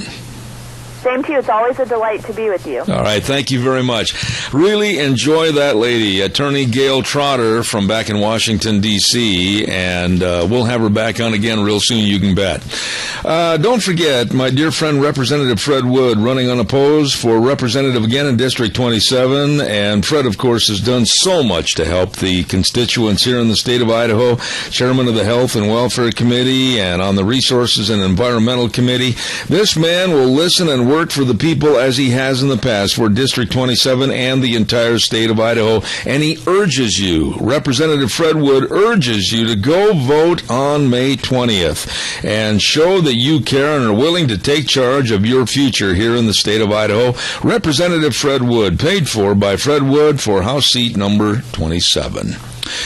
Oh my, we've got some other bills to pay here real quick, and it's time for a weather forecast. Poor Gina's sitting over there with that finger just perched on the button, and we'll have the weather brought to you this hour by Red's Trading Post, and they're located at 203 Fifth Avenue South in Twin Falls. The best of guns, ammo, and accessories, and all the best of people to answer your questions at Red's Trading Post, 203 Fifth Avenue South in Twin Falls. Here's Michael Rogers Weather. Hello, everybody. Michael Rogers of MichaelRogersWeather.com. Sunny clouds today, and for the next at least 24 hours, we're going to warm up a little bit more today than we did yesterday. 60 for the high today, 67 for the high tomorrow. Partly cloudy on both days. Overnight lows will be upper 30s to low 40s. So have a great day. Enjoy the weather, so whether you got. Thank you very much, Michael. Brought to you by our friends at Red's Trading Post. Ryan and the rest of the crew at 203 Fifth Avenue South. Guns, ammo, and accessories, the best at Red's Trading Post. Also, don't forget our friends with Ramsey Heating and Electric at 2600 Overland Avenue in Burley. They have all the Lennox home comfort systems, gas furnaces, air conditioners, heat pumps, all of this for you and your family's comfort at Ramsey Heating and Electric in Burley. Gina, what a busy day. Gail Trotter is, in my opinion, one of the very best guests that we could ever get on this program. You know, I really like listening to what she has to say, and she's right about energy. We need to, spread the love and the wealth around to all states and not just, two particular states. Well, I think what we ought to do is you and I ought to organize, you being, and you're very, very honest and forthright to say that you're a former Democrat. I think what we ought to do is organize a special party, maybe in June for Ice Cream Month or something, and we'll call it a Democratic reality party, and we'll invite all the left, and they have to sit at a booth and they have to answer questions about their platform and why they have this elitist attitude, and see where they stand on global warming, where they stand on the economy, where they stand on Barack Obama and possibly Hillary. Pin them down and make them answer some questions. I totally agree with that. I think that sometimes the liberal left gets too caught up in the moment, in their movement. Really look deep down inside yourself and honestly ask yourself if you believe the hogwash that the liberal left is trying to push. And what you just said right there kind of triggered another thought. Be honest. Be really, really honest about where you are today, what you have today, what you're paying for today, what your fears are today as compared to way back to 2008. And be honest. Sometimes, they have all of this ideological goal of that's very, very lofty, but let's bring it back down to reality and let's deal with the here and now, because that's what we need to deal with. And I think that the left-hand side and all of the Democrats, they are living in a dream world. They're not living in reality. No, and like I said on the program, I have invited various Democrats from around the area, including Deborah Silber from Jerome, and she's running for state treasurer's office. And I invited her on the program and showed the personality of hanging up on me. Oh, she hung up on you? Yes. How rude. Well, kind of. If she wants to, if she's running for a state office, she needs to get herself out there, and hanging up on people is not the way to do it. Well, I invited her on the program to talk about the platform, and this has been over a year ago. Right. And during the course of a very short conversation, click. And I don't need to be treated that way. You should never be treated that way. Anybody in the media that's trying to get them to expound on their situation or their platform, and then they get a hang-up, believe me, they're going to get really ostracized on my show. Well, and it just shows how low class that they are. I mean, obviously, if they're going to hang up on you, then what they have to say really isn't worth their weight, apparently. I like the way you said that. Thank you. Oh, my goodness, I still got bills to pay. Thank you so much. Don't forget, Let's Ride, Highway 24 between Rupert and Burley, open Tuesdays through Saturdays, 9 to 6. And believe me, they've got all the ATVs. They've got everything for you. The Can-Am side-by-sides, rebates and great financing. Oh, my, open that front door. Stop right there. Look around, left to right, right to left. They've got everything for your outside fun. All the dirt bikes, 0% financing for 5 years. And by the way, too, they've got a service department over there that's the best you're ever going to find. They can fix anything. Let's Ride, where the fun is sold. Highway 24 between Rupert and Burley. You stop in and see those really, really good people today. By the way, I'm very, very high on Riverview Urgent Care and Medical Center at 382 North Overland in Burley. You know, if you've got a minor emergency, you will receive major care. And they believe in getting you better really quick while saving you time and money. And they'll take care of the headaches and the breaks and the sprains and the strains and the skin care and the cuts and the rashes and the sore throats. They take care of you. Please stop in or give them a call, 678-6996. Riverview Urgent Care and Medical Center, 382 North Overland in Burley. Really nice people. Okay, here's what we've got for next hour. I've got a very, very interesting young man by the name of Casey Givens, and he's going to be coming on and talking about sentencing reform for our criminals, quote unquote. And then at 10:30 this morning, Dave Bigo. And Dave and I are right spot on in agreement with what needs to be done in this country to make America once again a leader and a beacon of hope for the free world. And my dear friend Dave Bigo is going to be on at 10:30. So we've got a full plate coming up next hour. Don't go away, Zev at the Ranch. I'll be right back.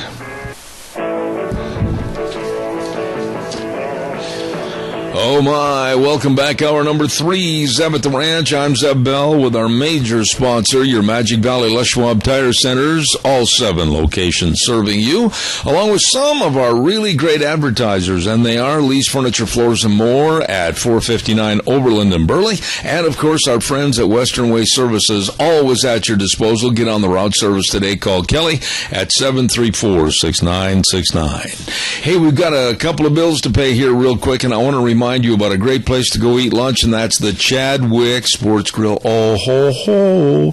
Wednesday today, they've got chicken cordon bleu with choice of potato, veggies, and super salad for just $9.95. You're going to love it. Let me tell you, chicken cordon bleu, delicious. The whole menu's great. You're going to love the service, and you're going to love the atmosphere. At the Chadwick Sports Grill, 139 West Main in Burley, you stop in and see them today. Real quick reminder, too, don't forget, for all your Lennox home comfort systems, gas furnaces, air conditioners, heat pumps, etc., you and your family will enjoy the comfort and Lennox provided through Ramsey Heating and Electric at 2600 Overland Avenue in Burley. The number to call, 678-0459. And a quick reminder, on Thursdays at about 9:12 in the morning, right here on Zeb at the Ranch, Vicky's Country Gardens at 185 South, 600 West of Paul, brings you a program named after me, Gardening for Idiots. I'm not a very good gardener, but I'm learning. And don't forget, all the Mother's Day baskets and everything are available right now at Vicky's Country Gardens. You better believe it. A great gift shop with a lot of great gift ideas at Vicky's Country Gardens, 185 South, 600 West of Paul. Let's get on the phone lines right now and say good morning to Casey Givens. How are you, sir? Hey, Zeb, it's great to be here with you. Well, it's awfully nice to have you on the program, Casey. You're one of the sharp guys in politics, and you know what's going on.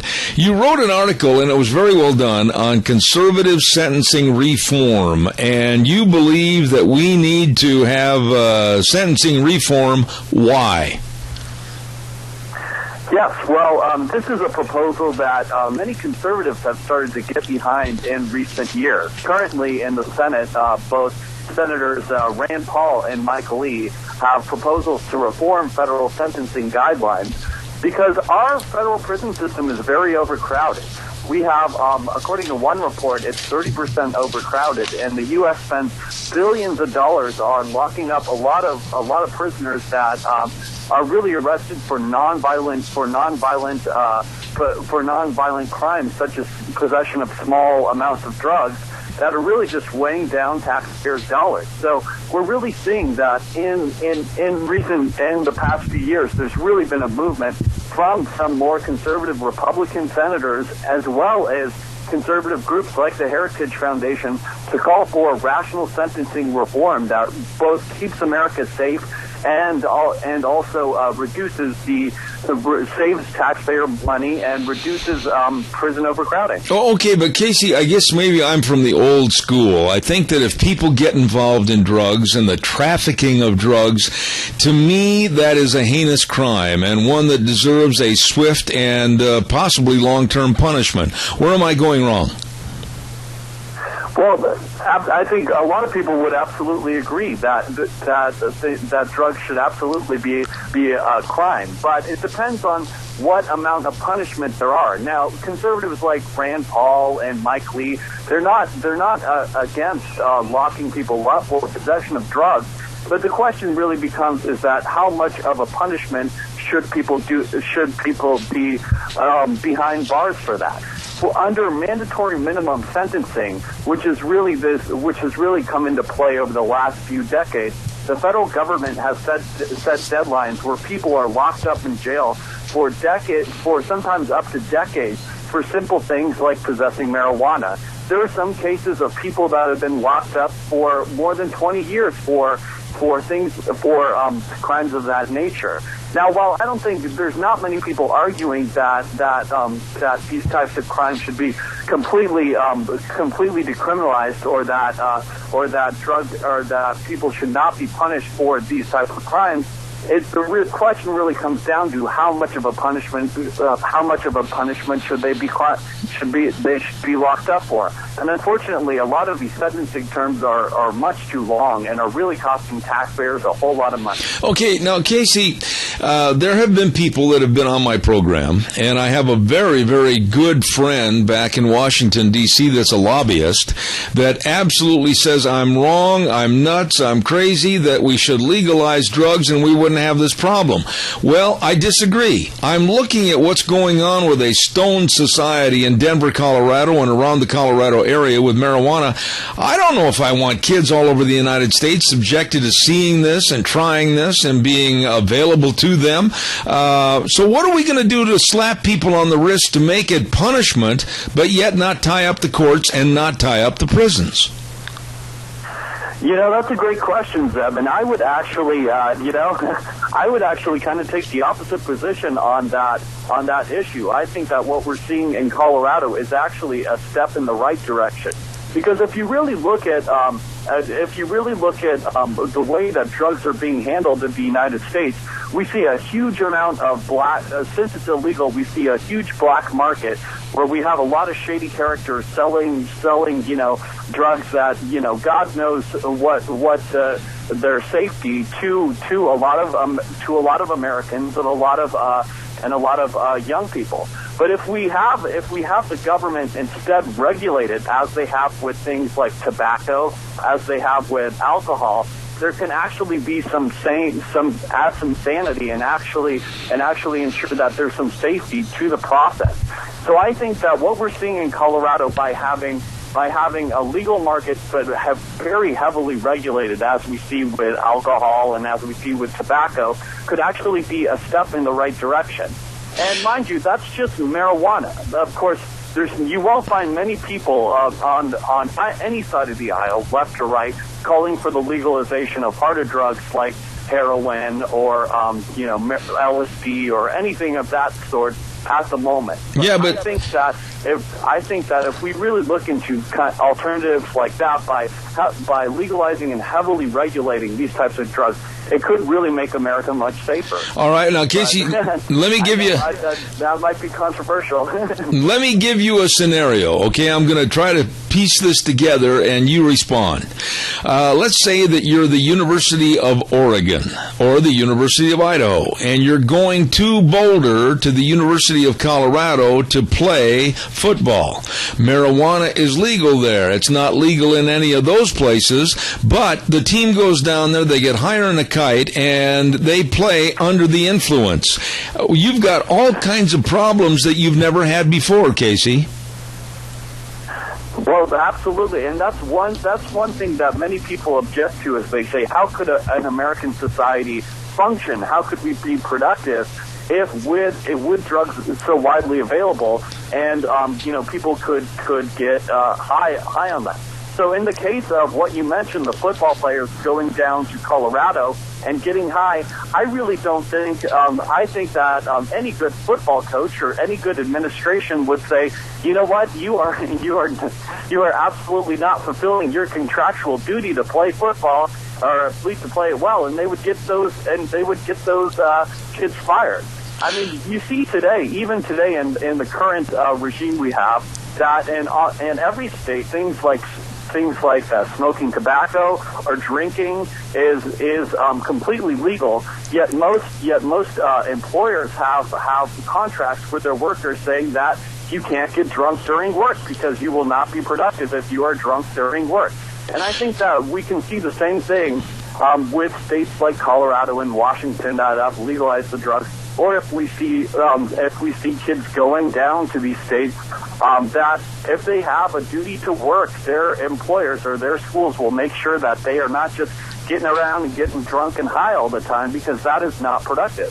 All right, let me ask you this then, and I do agree with you that we have way too many people in prison for possibly lesser crimes that are on the taxpayer dole. But maybe would you be amenable to setting up some kind of a public service type sentencing to where they would have to do something for public service, community service, as part of their payback to society? I would say that compared to the sentencing regime we have now, where we're locking people up for years and years for possession of that, I would say absolutely, Zeb, that is a major upgrade. I think that we've really seen success in some sort of sentencing and community sentencing where convicts are required to, say, clean up highways or do public works like that. I think that is absolutely a better alternative to give back to the community rather than just sitting idly in jail all day and wasting your time and associating with violent criminals. So absolutely, I think that would be a major improvement. How bad is the problem right now, Casey? I mean, you wrote a very interesting story, and really, what is the problem and how bad is it today? And if we leave it go for another 10 years, what's it going to look like?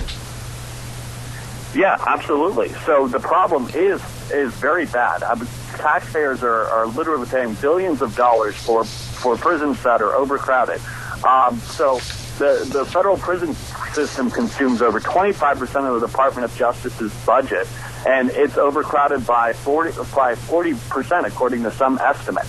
So this is a really bad problem that is really weighing taxpayers down and really should be of a concern to fiscal conservatives.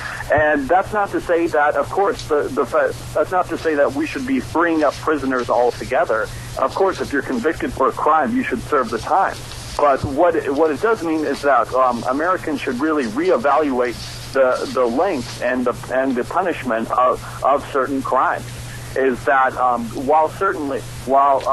and really by doing sentencing reform for more nonviolent crimes like simple drug possession, it really frees up more money for our law enforcement to go over serious violent crimes like rape, murder, stealing, theft, that are really plaguing society.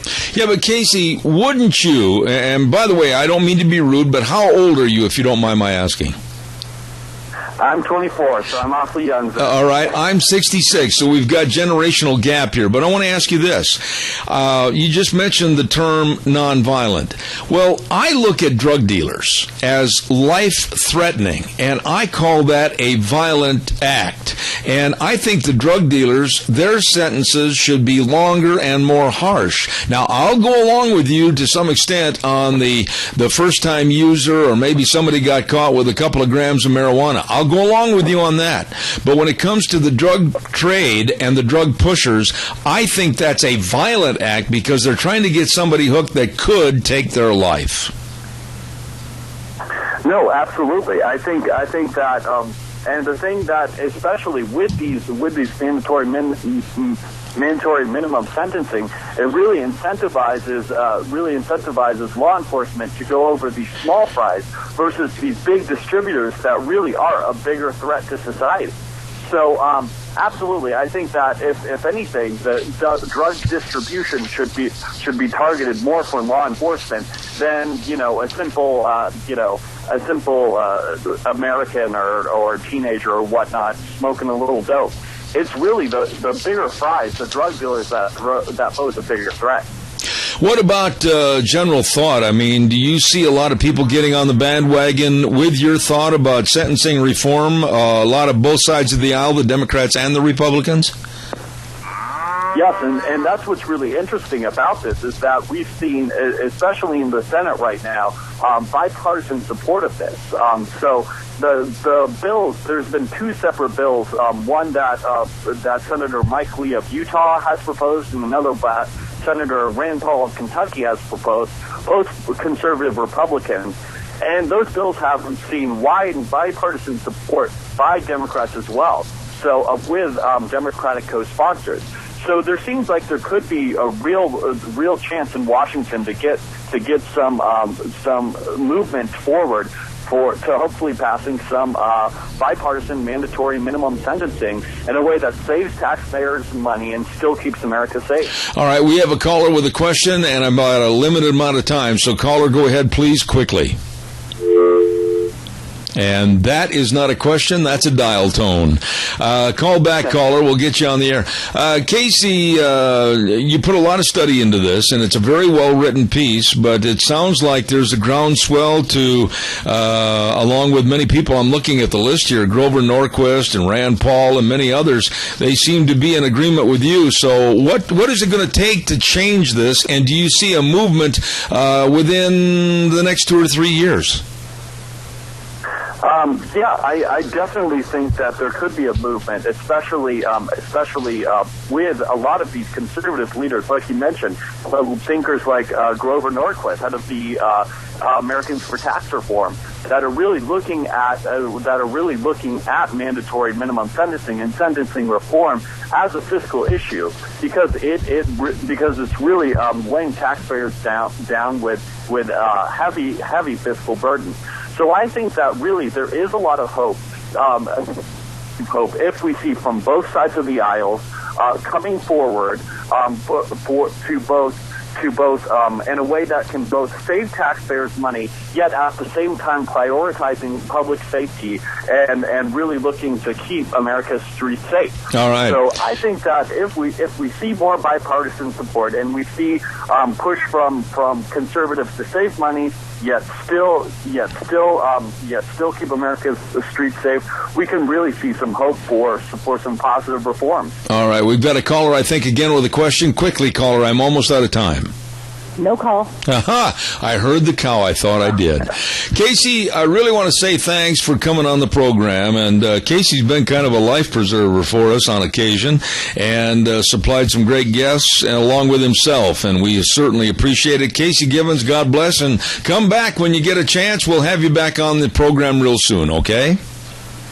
Thanks, Deb. It's been great. All right, sir. Thank you very much. Conservative sentencing reform. Political savvy, morally right, they say. Well, we'll see what happens. Casey Givens, thank you very much. Oh, ladies and gentlemen, I know a gentleman that wants your vote on May 20th for Minidoka County Sheriff. It's Chris Jensen, 24 years in law enforcement, financially accountable, wants more security in our schools, has zero tolerance for drugs and gangs, and 24 years, like I said, of law enforcement experience. He wants to provide new leadership, new vision, and a new direction to the Minidoka County Sheriff's Office. So he wants your vote on May 20th. That's Chris Jensen for Minidoka County Sheriff, paid for by the Citizens for Chris Jensen, Barbara Jensen, Treasurer. Calls are welcome and appreciated. 436-2244, 1-866-927-4587. And while I'm waiting for your call that I'm sure is coming in, don't forget, too, you're invited to a meet and greet tomorrow night. Tomorrow night, District 27 legislators, Speaker Scott Bedke, Senator Dean Cameron, and Representative Fred Wood are going to be the hosts for the meet and greet for Governor Butch Otter and Lieutenant Governor Brad Little at the Sweetheart Manor at 217 South Highway 27 in Burley.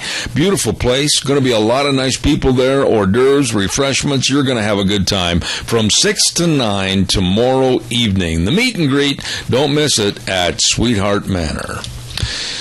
Oh, my goodness sakes. Let's see what else have we got cooking here this morning. I had some public service announcements. I've got to get one or two of those on real quick. And I understand that the Golden Heritage Senior Center, let me take a look here real quick. They're going to be having their monthly breakfast at May 17th from 8 to 10 on a Saturday morning. Oh, this sounds good. They're going to be having pancakes and eggs and bacon and sausage and coffee and juice and milk. And it's only $5 a person. That does sound good. And then also, Doug Manning sent us a note saying the Burley Cleanup Day is on the morning of May 17th, and they're going to bribe you to come down to Centennial Park at 10:30 to help clean up, and they're going to give you a free hot dog roast. Yes, sir. Feed them and they will come. And we'll get Doug on the air, and we'll talk about this sometime next week. Calls welcome, 436-2244, 1-866-927-4587. Give me a call. Gina, you are still playing with that black car? Have you got everything finished on that car? I was going to ask you. You're still playing mechanic? No, there's still some things that need to be fixed, but there's some items that actually I need to take it to a shop for because I'm not an electrical person, and I'm having some electrical issues. I'm scared of electricity. Well, I do know of just the perfect place to take it to, and they specialize in Pontiac, so I'm going to take it down there. They can fix it, and then the only other thing I have left to do on it is replace the fuel pump, and then just some minor interior issues, and she's rocking and rolling. Let me tell you what happened yesterday. Now, people laughed. My dear friend Dave Zanino rolled on his belly across the desert, giggling at me with my problems with the bird in my engine. Do you remember that, my dear? Oh, yes, I do. And did you put some wire up in there like I suggested? Well, just hear the story to its bitter conclusion. Okay. We went outside after the program yesterday because the night before I told you we cleaned, we scraped, we picked with tweezers to get all of the bird's nest out of my engine. And after the program yesterday, we went outside, opened up the hood. She'd been back in there and built another nest bigger than the one from the previous night. Oh, yes. So you need to put some wire mesh in there. I'm telling you. What is there about my pickup that this bird is driving me completely crazy? It is warm, it's dry, and it keeps her babies out of the elements. Okay, so what you're saying, I need to put a 24/7 sprinkler system in there. Build it. You know what you need to do? Build a birdhouse. Deanne's got 97 birdhouses out in our yard. Well, then wire mesh. Okay. You've got a phone call. All right, we'll quickly take it. Good morning, caller. You're on the air. Hi, Zeb. You had Casey on the phone there, and he was talking to you about the marijuana situation. And I was surprised, really not surprised, but that the fact is that trying to put the burden upon the employer on whether or not that the employer should be watching to see if the employee is high or not, just the same as what you had said about the football players going down there. Now it's the school's responsibility, the coach's responsibility to keep track of what the employer's doing and whether they can do their job right or not. Yeah. And it's just another thing, I mean, they're trying to put on the employers. Right now, the employers are having to take care of the child support so that they can try to keep their employee competent, taking that out of their check, and they're responsible for it. They're responsible for paying a lot of their other bills and trying to get them to the point where they're responsible for their health care. And then they're wondering why that there aren't more people out there that are companies that are sprouting up and wanting to hire more employees. The difference is you with alcohol, is if someone shows up and they have alcohol on their breath, then you know whether to give them a chainsaw or not. Right. An employee comes to work and they can be under the influence, maybe or maybe not, but if you give them a drug test, that it will show if they smoked it last night and they're not now, it will still show up. And so you don't know by doing the testing system that we have, it always shows that they are stoned when they're not even. Yeah, and you made a great point, and I got to run to the break at the bottom of the hour, but you made a great point about responsibility. And the whole thing just stinks to me that it's always the responsibility of somebody else, the employer or the coach or whatever. And you get into a situation where they go into the Denver area and it's like herding cats. If they know something's legal and they can go get it, kids are going to be kids, and you end up in a plethora of problems. And I didn't even have time to talk about everything that concerns me about the drugs and marijuana usage in Denver. Yeah, I think, the society just wants to get stoned and have a good time, but yet they want somebody else to be responsible and pay their bills and give them a job. Absolutely. It's time that they stand up, all the minions out there, and be responsible for themselves. Amen. Work straight and clean. Amen. Be there. God bless you for your call, sir. I do appreciate it. Thank you so much. Thank you. Thank you. Well stated. Senator Jim Patrick, Senator from District 25, a good friend of this program, local farmer for over 40 years, says thank you to everybody who supported him. He appreciates all that support, and he says, hey, come on, please get out and vote on May 20th and let your voice be heard. Jim has a great understanding of water issues due to all of his farming years and understands the economy of the great state of Idaho. So remember, Senator Jim Patrick, Senator from District 25, paid for by Jim Patrick for Senator District 25. He wants the vote on May 20th. We're going to take a little break. Be right back. Don't go away. And now back to Zeb at the Ranch on AM 1230 KVAR. To reach Zeb, call 436-2244 or toll free 1-866-927-4587. And now, here is Zeb Bell. Thank you very much. Last half hour, and we're going to go ahead and have some of our political folks on real quick. I want to remind you that Bill Baker is seeking your vote for County Commissioner of Jerome, District 1. That's right.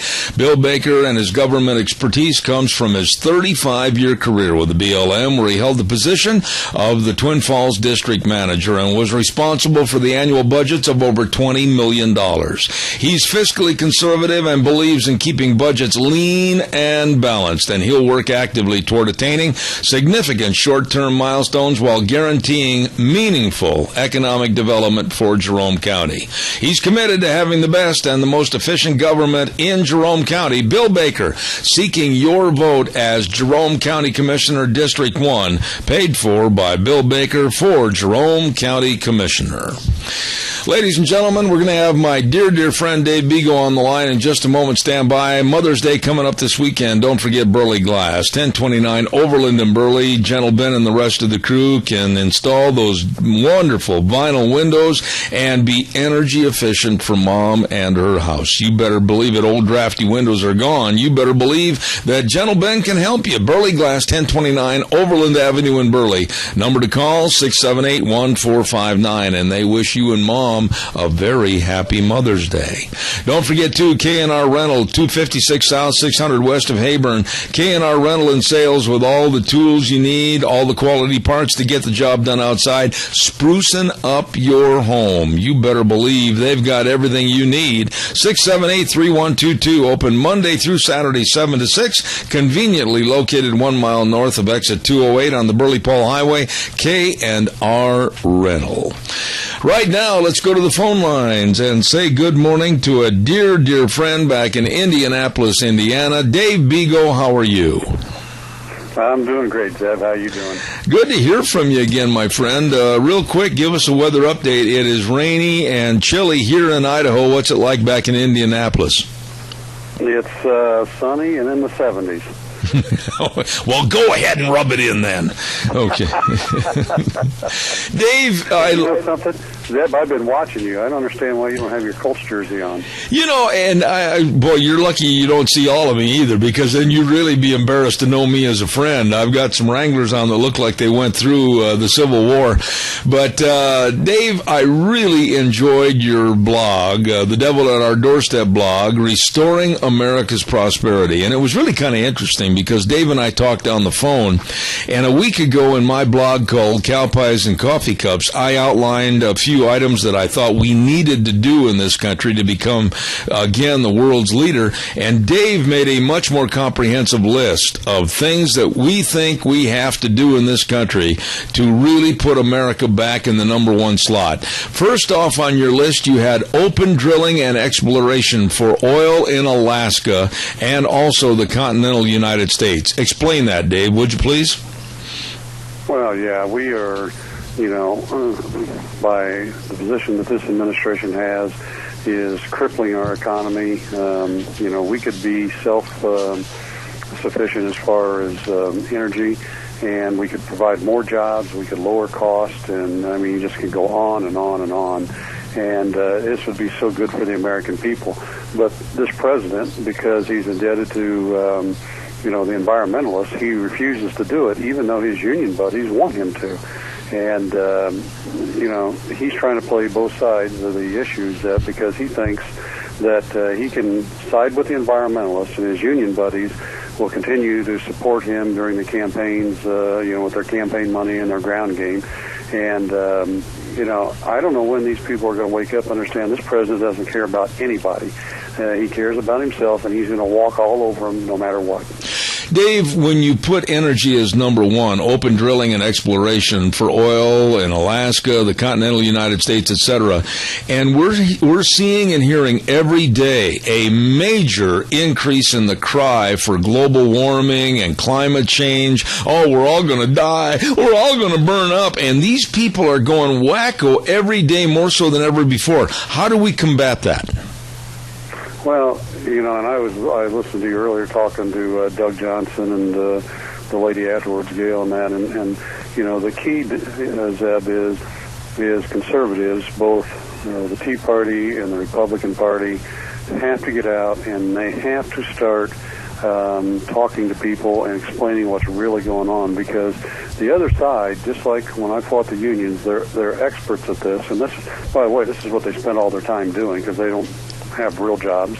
They are out there telling people misinformation and everything, and they really depend on the fact that people are naive, misinformed, really don't have time to dig into the details to get their attention. And the Republican Party and the conservatives have to wake up to this fact, and they got to get out in front of people of all nationalities and religions and talk to them about what they really represent and what the Democrats really represent.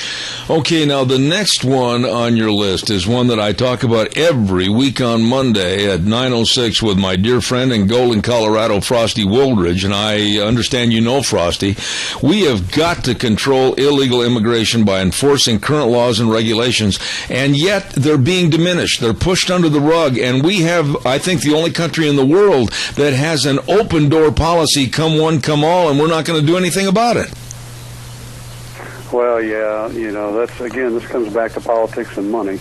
And you've got a big segment out there, even on the business side, that is pouring money in to keep our borders open and use illegals because, that way they hire cheap labor and they pay these people not only poorly, but they make them work obscene hours, so they're not even making minimum wage. And the effect that this has on this country is unbelievable, and I see it in my industry all the time, is that we are artificially driving down the wages of the American worker.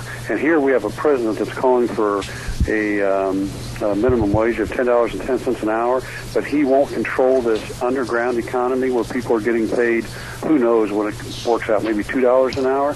What a hypocrite. Dave, the next one on the list, and I'm really questioning as to now that we're so far on the deep end of the pool in the water with Obamacare, how we can ever get away from it after it's destroying health care and all the insurance companies. You say repeal the Obama administration's health care bill. How are we going to do it, and what can we replace it with?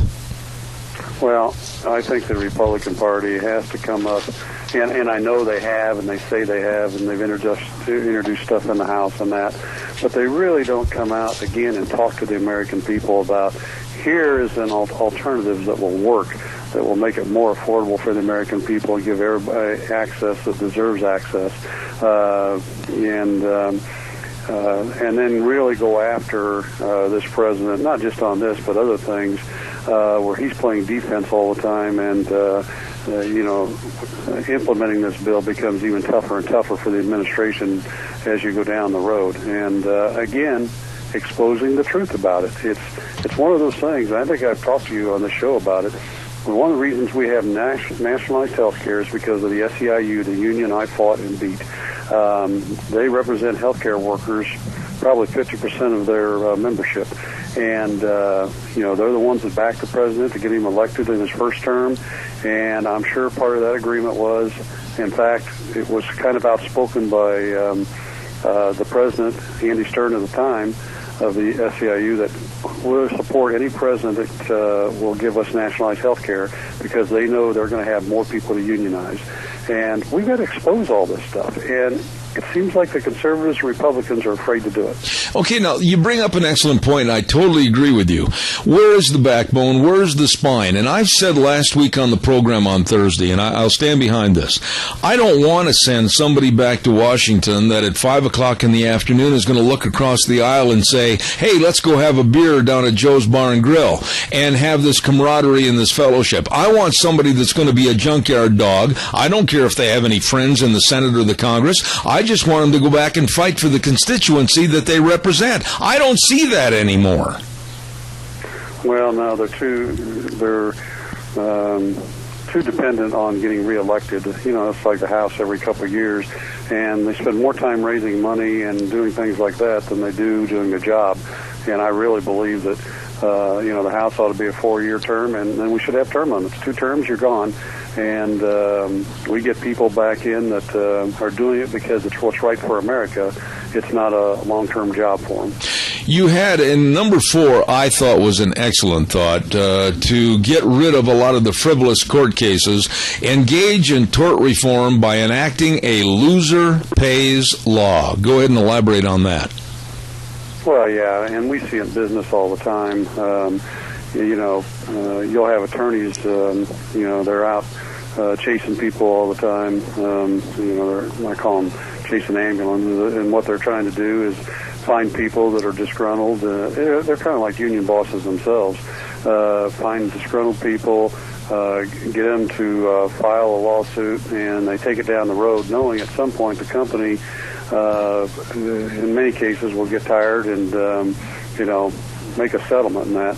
And all that does is cost money and takes money away from the other employees and the customers of the company. And for no reason at all, because in most cases, these are unjustified. And they'll tell you, no, they are. These people have been abused by their employer or whatever it may be. And in most cases, that's just not true. I'm going to jump around a little bit here on this list, and I want to go to number 6 on your list, enact federal right-to-work legislation. That is an excellent thought. Go ahead, Dave. Well, yeah, we already see that the American people want that, and, with right-to-work was passed here in Indiana, in Michigan, and just, I don't know if you saw the article come out last week, the SEIU's lost 80% of its membership in home health care workers in Michigan since right-to-work has been passed. And also some of the teachers' unions up there have lost a lot of people that are dropping out, and, they're not paying union dues. And this tells you this is what the American people want. This is what they're looking for, and they don't want to be abused and forced to be in a union that they don't agree with. And I think we ought to give every American across the country the right to do this. And if unions are really good and really represent themselves well, then they'll get membership. If they don't, then they'll go the way of dinosaurs. You know, the number 9 on your list, as I said, I'm skipping around a little bit and hitting some of the highlights. Boy, when I read this, I thought, why hasn't this been implemented a long time in the past? Provide U.S. military protection to other nations on a fee basis. I totally agree. How well received has this idea been of yours to other people? Well, not a lot of people have commented on it. I think they have a hard time grasping it. But, you know, we have all these bases around the world, and you look at it, it's just like in Europe and what's going on with Ukraine right now. All these other countries cut back on their military and military spending, which costs us as taxpayer money because we have to increase our military spending and presence around the world. And my feeling is, you know, just like a free market. Okay, we want to help you, we want to protect you, and yes, we're friends, but if we're going to put troops and equipment on the ground and, you know, provide all of our backup, then you should pay for that. Dave, one thing that when I was reading through this, it hit me right between the eyes. Number 15 is the most important to me. Put God back in America and return the country to its Christian-based values. That should have been in large print.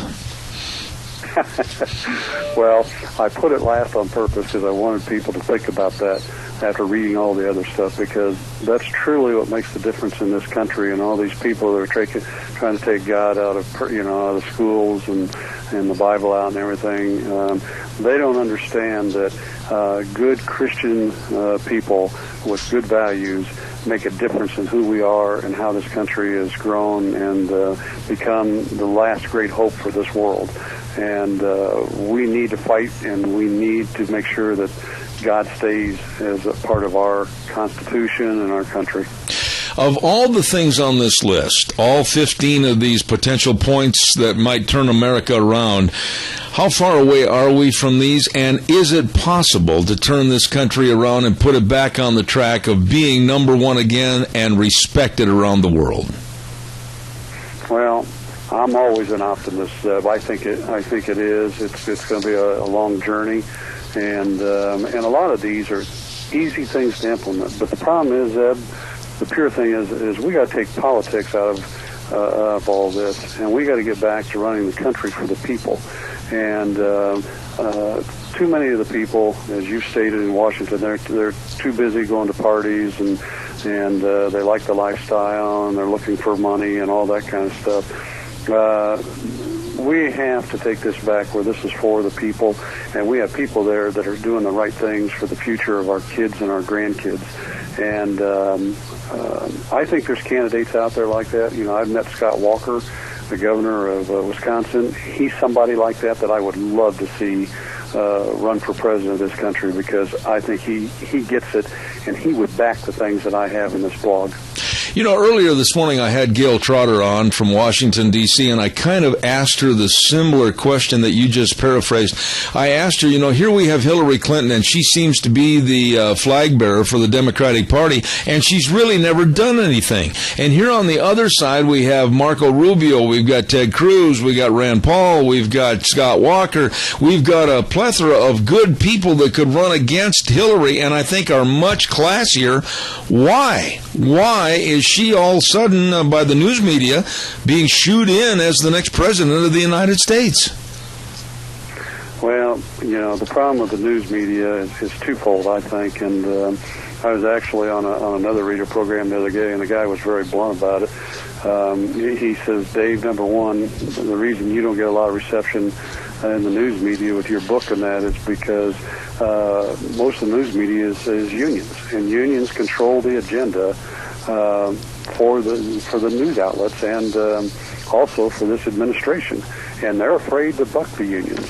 And then, you know, the other side is, in a lot of cases, philosophically, they agree with them. But I can tell you, Zeb, I was there's some Democrats out in California, and they came to Indianapolis last week and interviewed me. They're doing a documentary video on the unions and how they're destroying California.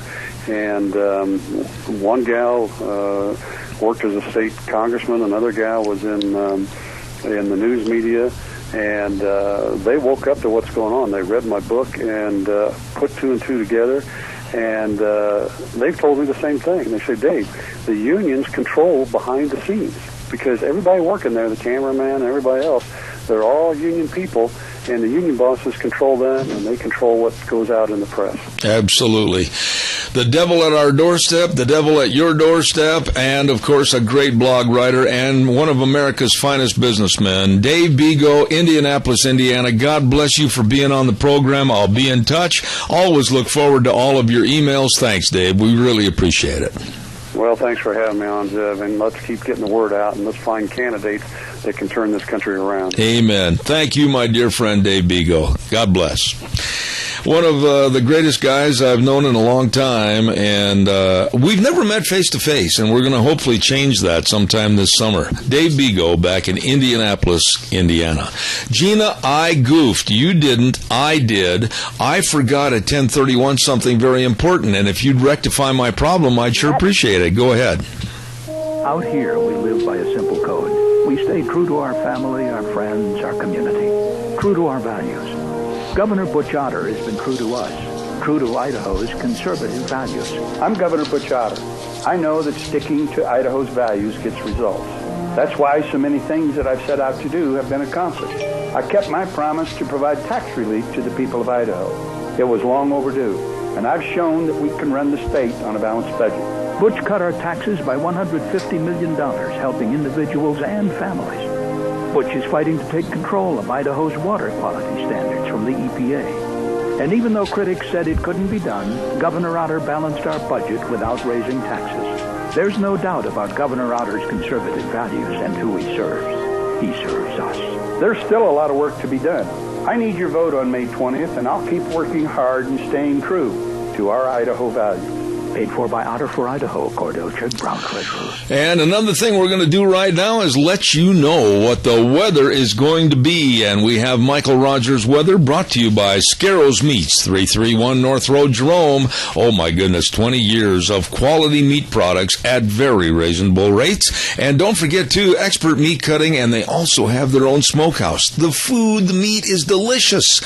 Selling taste one bite at a time. Scarrows Meats in Jerome, 324-7657. Here now, Michael Rogers' weather.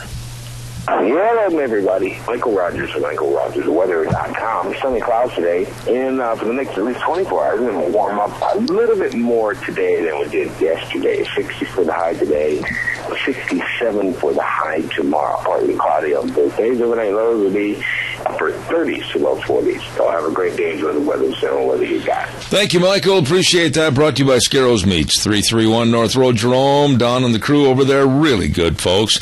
Selling taste one bite at a time. 324-7657. Tomorrow on Thursday, boy, I'll guarantee you we are going to have a full plate and all the items to choose from. We've got Rita Ramsey coming on. We've got School Days in Cassia County. We've got Vicky's Gardens with Gardening for Idiots. We've got a guest that's running for the Minidoka County Sheriff, Ken Menzel. We've got all kinds of folks. So don't forget to tune in tomorrow, 8:06, Zebeth Ranch of the Thursday edition. Livestock reports, I mean, we've got it all. Hey, by the way, we say thank you to our number one sponsor, our great big corporate sponsor, and that's your Magic Valley Les Schwab Tire Centers, all 7 locations. Easy credit plans, 4 different plans available, and believe me, all the outstanding tires. Like for your car, the Ultra Z900, outstanding tread life, smooth, quiet ride. That is a really, really good tire for your car. And don't forget free peace of mind tire protection, free lifetime tire and mileage care, all of this at your Magic Valley Les Schwab Tire Centers with the best in brake service and, of course, shocks and struts, front-end alignments, batteries. Oh, my goodness, what are you waiting for? Stop in and see our friends with Lane and Rupert, Dave on Blue Lakes and Twin, Mike and Buell, Mike and Jerome, the Twist family over in Paul, John on Poline in Twin Falls, and Randy, the old Seahawk fan, on Overland in Burley, your Magic Valley Les Schwab Tire Centers. Gina, did we get everything in this morning? I'm sweating. We did get everything in this morning, so. And it's going to be worse tomorrow and even more cluttered next week, but it's going to be great. It is. It's going to be a good time, and I'm definitely looking forward to tomorrow. All right, I am going to go now before I have to take a little tour of Magic Valley. I'm going to go out and clean my bird's nest out of my pickup. I'm sure that Mama Bird has been out there busily trying to harangue me again. Oh, probably so. Wire mesh. Wire mesh, wire mesh. How about 20 gauge? That works too, only if you want to put some shotgun holes in your truck. Yeah, I never thought of that. Well, no, the way I shoot, hey, the truck's safe. This is true. All right. Well, listen, you have a good day, and thank you again, Gina Jameson, for all you do to help. I appreciate it. Folks, we'll be back here tomorrow at 8:06, Zeb at the Ranch on 1230 KBAR, and then streaming live all over the world on ZebBell.com. The way things were, the way things ought to be. We'll see you tomorrow morning.